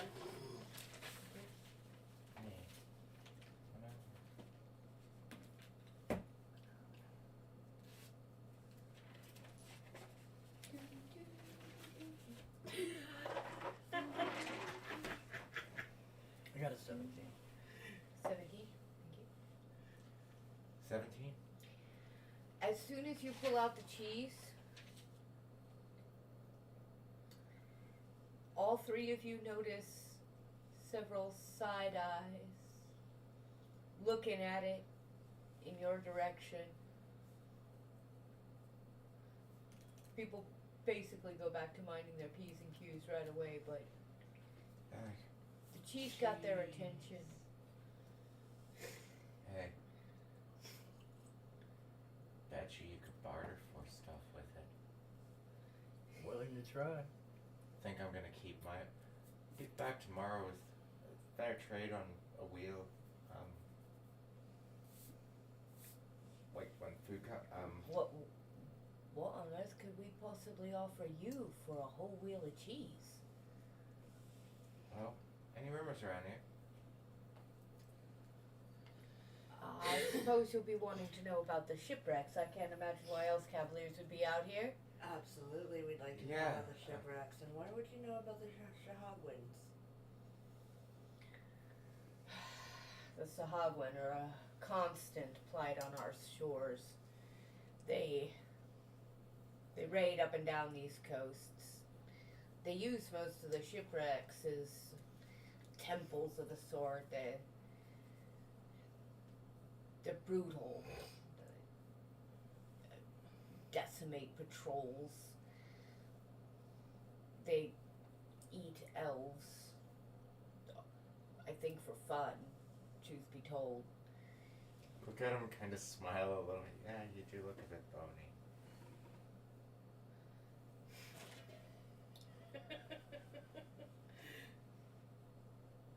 Well, we're not very rich here, sir. I understand. Anyway, they have shipwrecks all staked out with heads of their former kills on spikes, you know, splinters from the timbers, and it's pretty gruesome out there. Mostly we try to keep the children from wandering too far outside the village. They've been known to snatch the little ones off the shore, you know, when they're picking seashells and whatnot. And it's hard to tell little ones not to go adventuring. And then, of course, there's the Sahagwin by the sea in the woods. That's another story altogether, mate. How many little ones have been snatched? Well, since how long? We've been here for, before my grandpappy's grandpappy. Are the shipwrecks You don't want the booby-trapped? answer to that question, mate. Pardon? Are the shipwrecks booby trapped? Aye, some of them. What do you know about the caverns and the cave systems? Well, there'd be monsters in those caverns, of course. Giant octopus.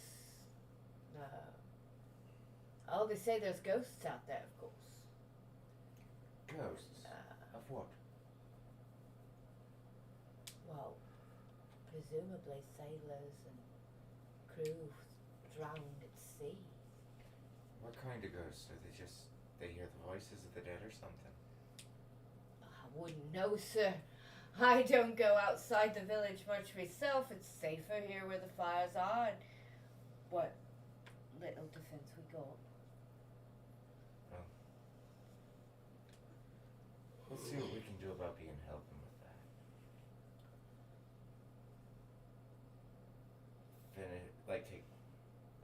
Has our food got there yet? Oh yeah. Oh yes. While you're speaking, his wife brings out. Well, she had already brought out your stouts, so she now brings out a fresh stout for each of you, and the food that you ordered. It is delightfully prepared. Cut open the top of the loaf, Mm-hmm. like in a perfect circle and down pretty deep, and scoop out the innards and pour my soup inside. Mhm. Then start ripping the part I did apart, dipping it in the soup and eating. Thank you. Pretty good rebel. Yeah, that's what I was thinking. So who's in charge of this small village? Oh, that would be Mayor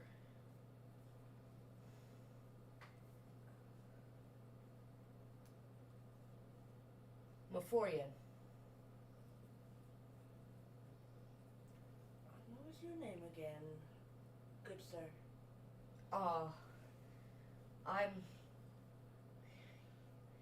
You guys hate me, don't you? Today I do, I guess. No, we don't.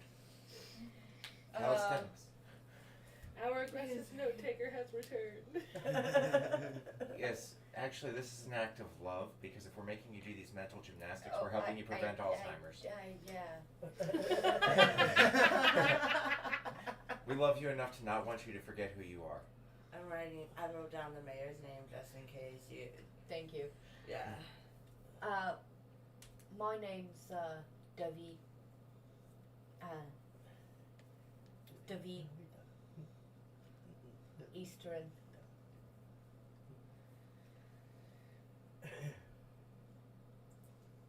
Okay. It's very nice to meet you, David.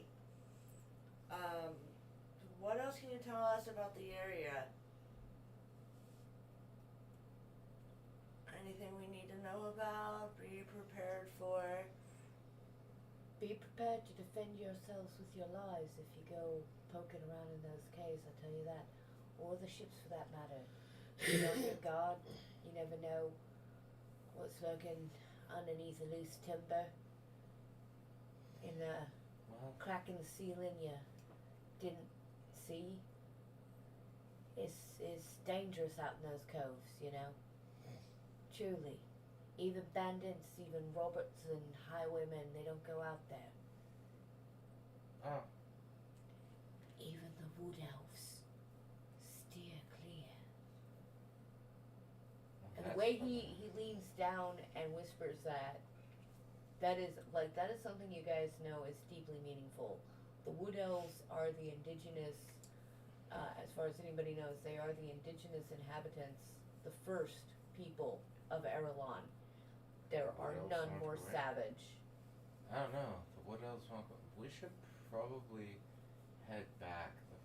You think we could get a few beers to go each? Have you ever catch a glimpse of the share? I can have a keg sent out to your camp if you like.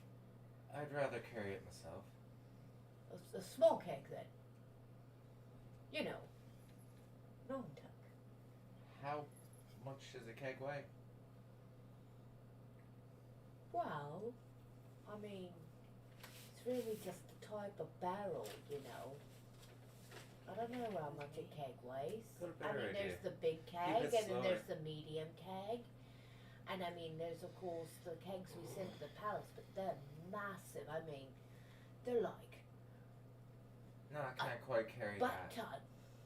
You think you could balance one on the back of a grizzly bear?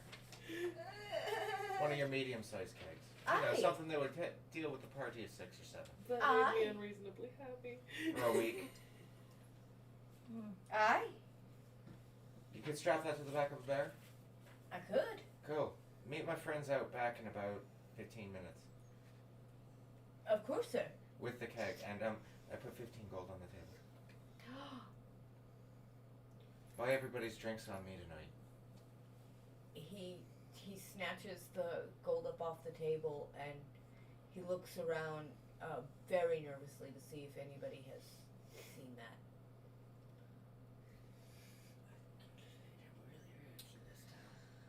Roll a performance check Who? and roll low. Performance? 13?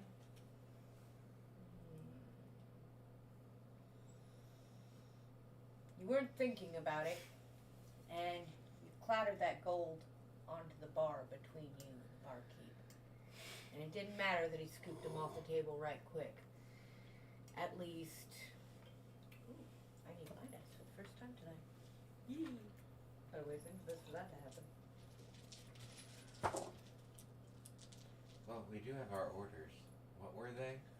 Quell any problems in the settlements? Yeah. Yeah. Anybody got a message?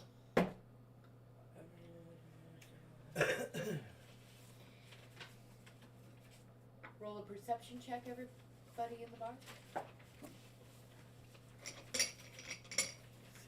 15? Your spell list. You don't have message.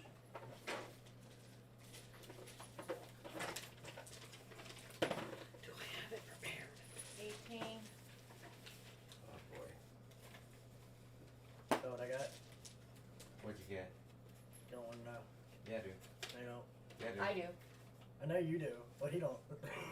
I got even with my perception, I got a 7. I rolled a 3. Well, at least you rolled 1. Let's just be real. Right. Right. You all, however, beat the inherently piss-poor sneakiness of the poor rabble in this room, so they were not at all sneaky about noticing those gold coins, and you notice all 5 of them that, like, perked up. As we're walking, just wait a minute. Uh-huh. 1, 2, and size them up. What do you guys think? I mean, I'd rather not, but just in Roll a case. perception check. 22.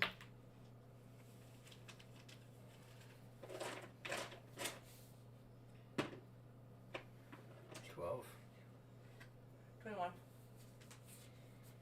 As a group, we did good. What you legitimately see is a room full of extremely hungry people. Between them, they probably haven't seen 3 gold in years. They make all their own clothes. You can tell this is what you just threw on the table was precious. So, I think we just found our new place to go shopping. What do you guys think? Fumble through my gold pouch Be loud about saying this. and walk up to each table and drop a gold piece on each table and say drinks and dinner on me tonight. I was thinking that's what I would do.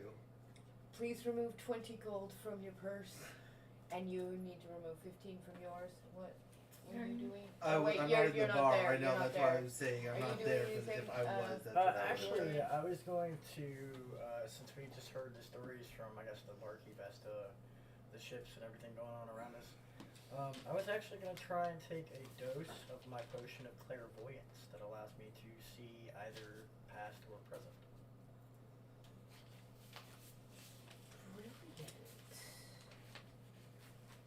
Brilliant. Very much so. Just happened to be scrolling through and noticed it. Being loud about we should do business with these. Well thought, well played, good timing. Great Figured- timing. Figured now's a good time to try and break the DM. I mean, That's the way, we like it. I know how to do this. I know Yeah, how to do because this. the way I see it. Yeah, I'm thinking. Ooh, 72. No, wait, is that a... I don't know, you got the magnifying glass. Use your monocle.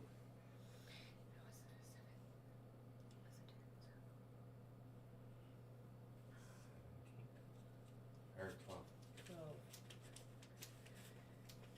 12.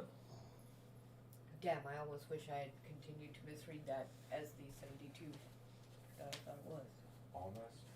I never liked almost. Almost is somebody who really produces all artwork. Okay.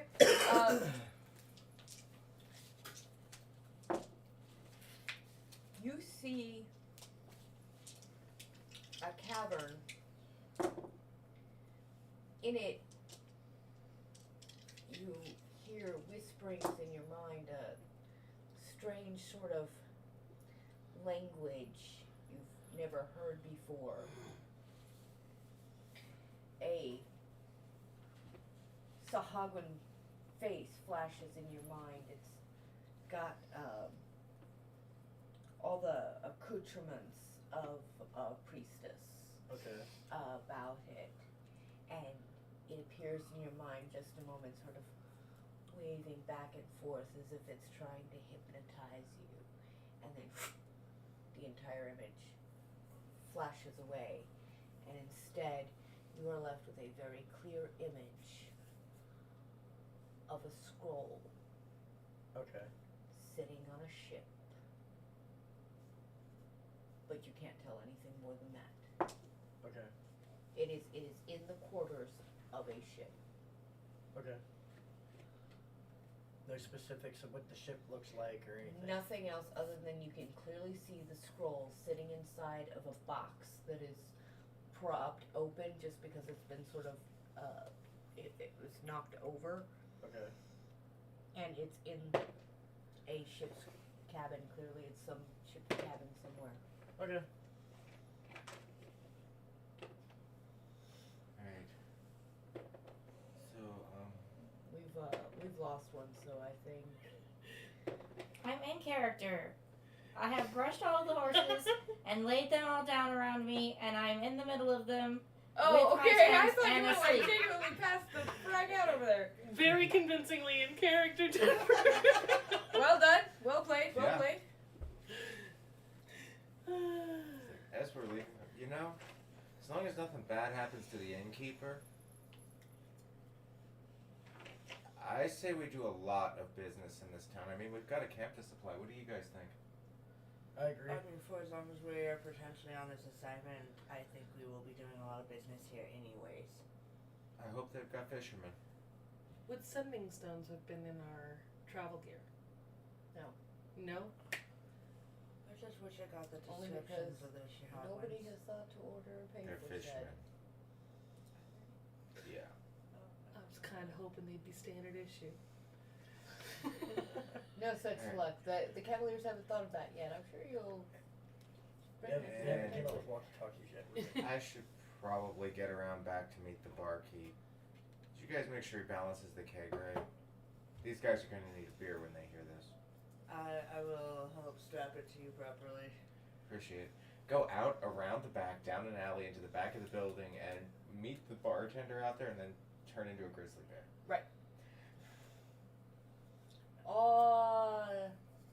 Aren't you a beaut like that? I mean, I don't know if you guys actually mind that.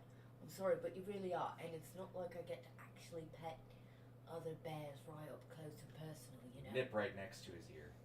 Oh, No, like that hard. aren't you a good boy? All right. Hold on. I want to make sure to get this balanced just exactly right so it's comfortable all the way back to your camp. I'm not sure how far you are. So hold still for just a minute. I wouldn't want to get this, lopsided. And he Lay down to make his life easier. so he brings out what is basically a frame designed to hold the keg, and he straps the frame onto you, nice and snug and comfy, and then he puts the keg into the frame, right between your shoulder blades. It's all balanced correctly. Straps the keg to the frame and says, "How's that feel, mate?" And shake. How does it feel? Let's let him roll a performance check. Let's find out. Oh wait, no, let's see. Is that a performance check? That's It wouldn't be animal handling. No, because you're willing. Most horses are willing to, but you still have to roll animal handling on them. Yeah, but they're not a sentient being that's transformed. Right. Insight. No.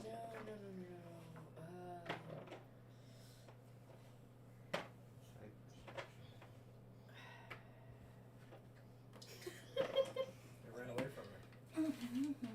Sleight of hand because Athletics, most likely. For how well he's, you know what? Just give him a straight to hit D20. Feels great. Just kind of shake my fur happily, and it shifts but doesn't teeter or anything. And start off at a low trot. Turns out the bear moves at about 35 miles an hour. Yeah. Yep. So I'm gonna start at what would be a low, almost jog, and slowly work my way up to give them time to grab their horses and catch up.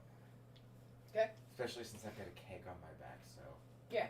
Fortunately, I get fearbog traits, which means I can carry twice what I normally carry. And it's a sizable keg. Definitely Does it weigh more than what a bear can carry? No. Then I'm gold. Yeah. No, it is heavy. You can definitely feel, even you as a bear can feel it. It is a nice sizable keg, but It's first the frame actually works really really well to distribute that weight nice and evenly and move with your body as you move, and it's not so much that you can't handle it. You could even run with it if you absolutely had to. Not that you particularly want to, just saying you could. I'm gonna cut off a sizable chunk of cheese out of my, like the cheese in my pouch. I'm gonna cut off a sizable chunk and hand it to the guy and say, pleasure doing business with you. Use this as you wish. Very grateful, my lord. Very grateful. You've done us honor. I appreciate your patronage. I wish you all luck. Please be careful out there. Those shoals are dangerous, even for the likes of well-trained folks such as yourself.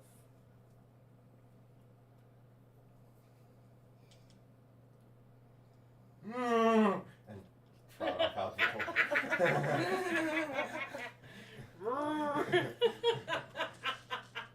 Love it. I can't talk right now. I don't have those kind of vocal cords. That sounds like Skeeter when he wakes up. So you guys, you guys also mount your horses and make your way back up out of the little valley that you were in, back onto the bluffs, back the way you came, and sort of down into the small beachy cove area where the camp is set up, and you can barely see it. The moon is almost full. Okay. The moon is almost full, so because the moon is almost full, you can see the camp, but there's no light emanating from it. Is there kind of like a slope going down to the beach and to where the camp is from where we're coming in from? Yes. I'm going to take off at a full bore to try and be loud on my way down the hill into the middle of camp and sound like a bear coming charging through the woods. Okay. Roaring Are and we close to crunching the and cliff everything? face? Or is camp close to the cliff face or not? Yes, it is. Okay. It's buttressed up against. So Okay. The cove you're actually in is. So I just need to make sure that camp was close enough to the cliffside that I could Beer. drive stakes into the cliffside to make a lean-to for the horses and myself.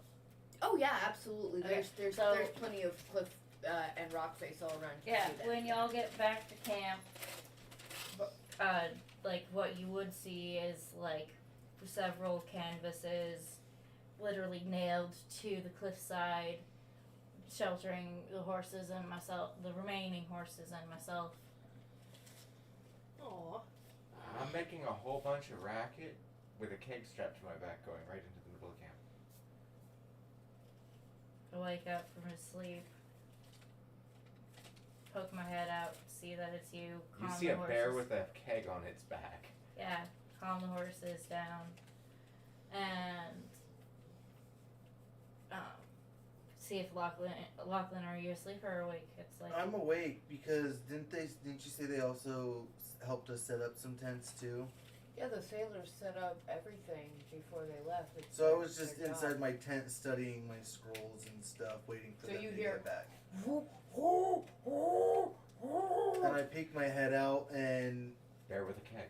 a bear with a keg, but it's being nonchalant, so I'm guessing.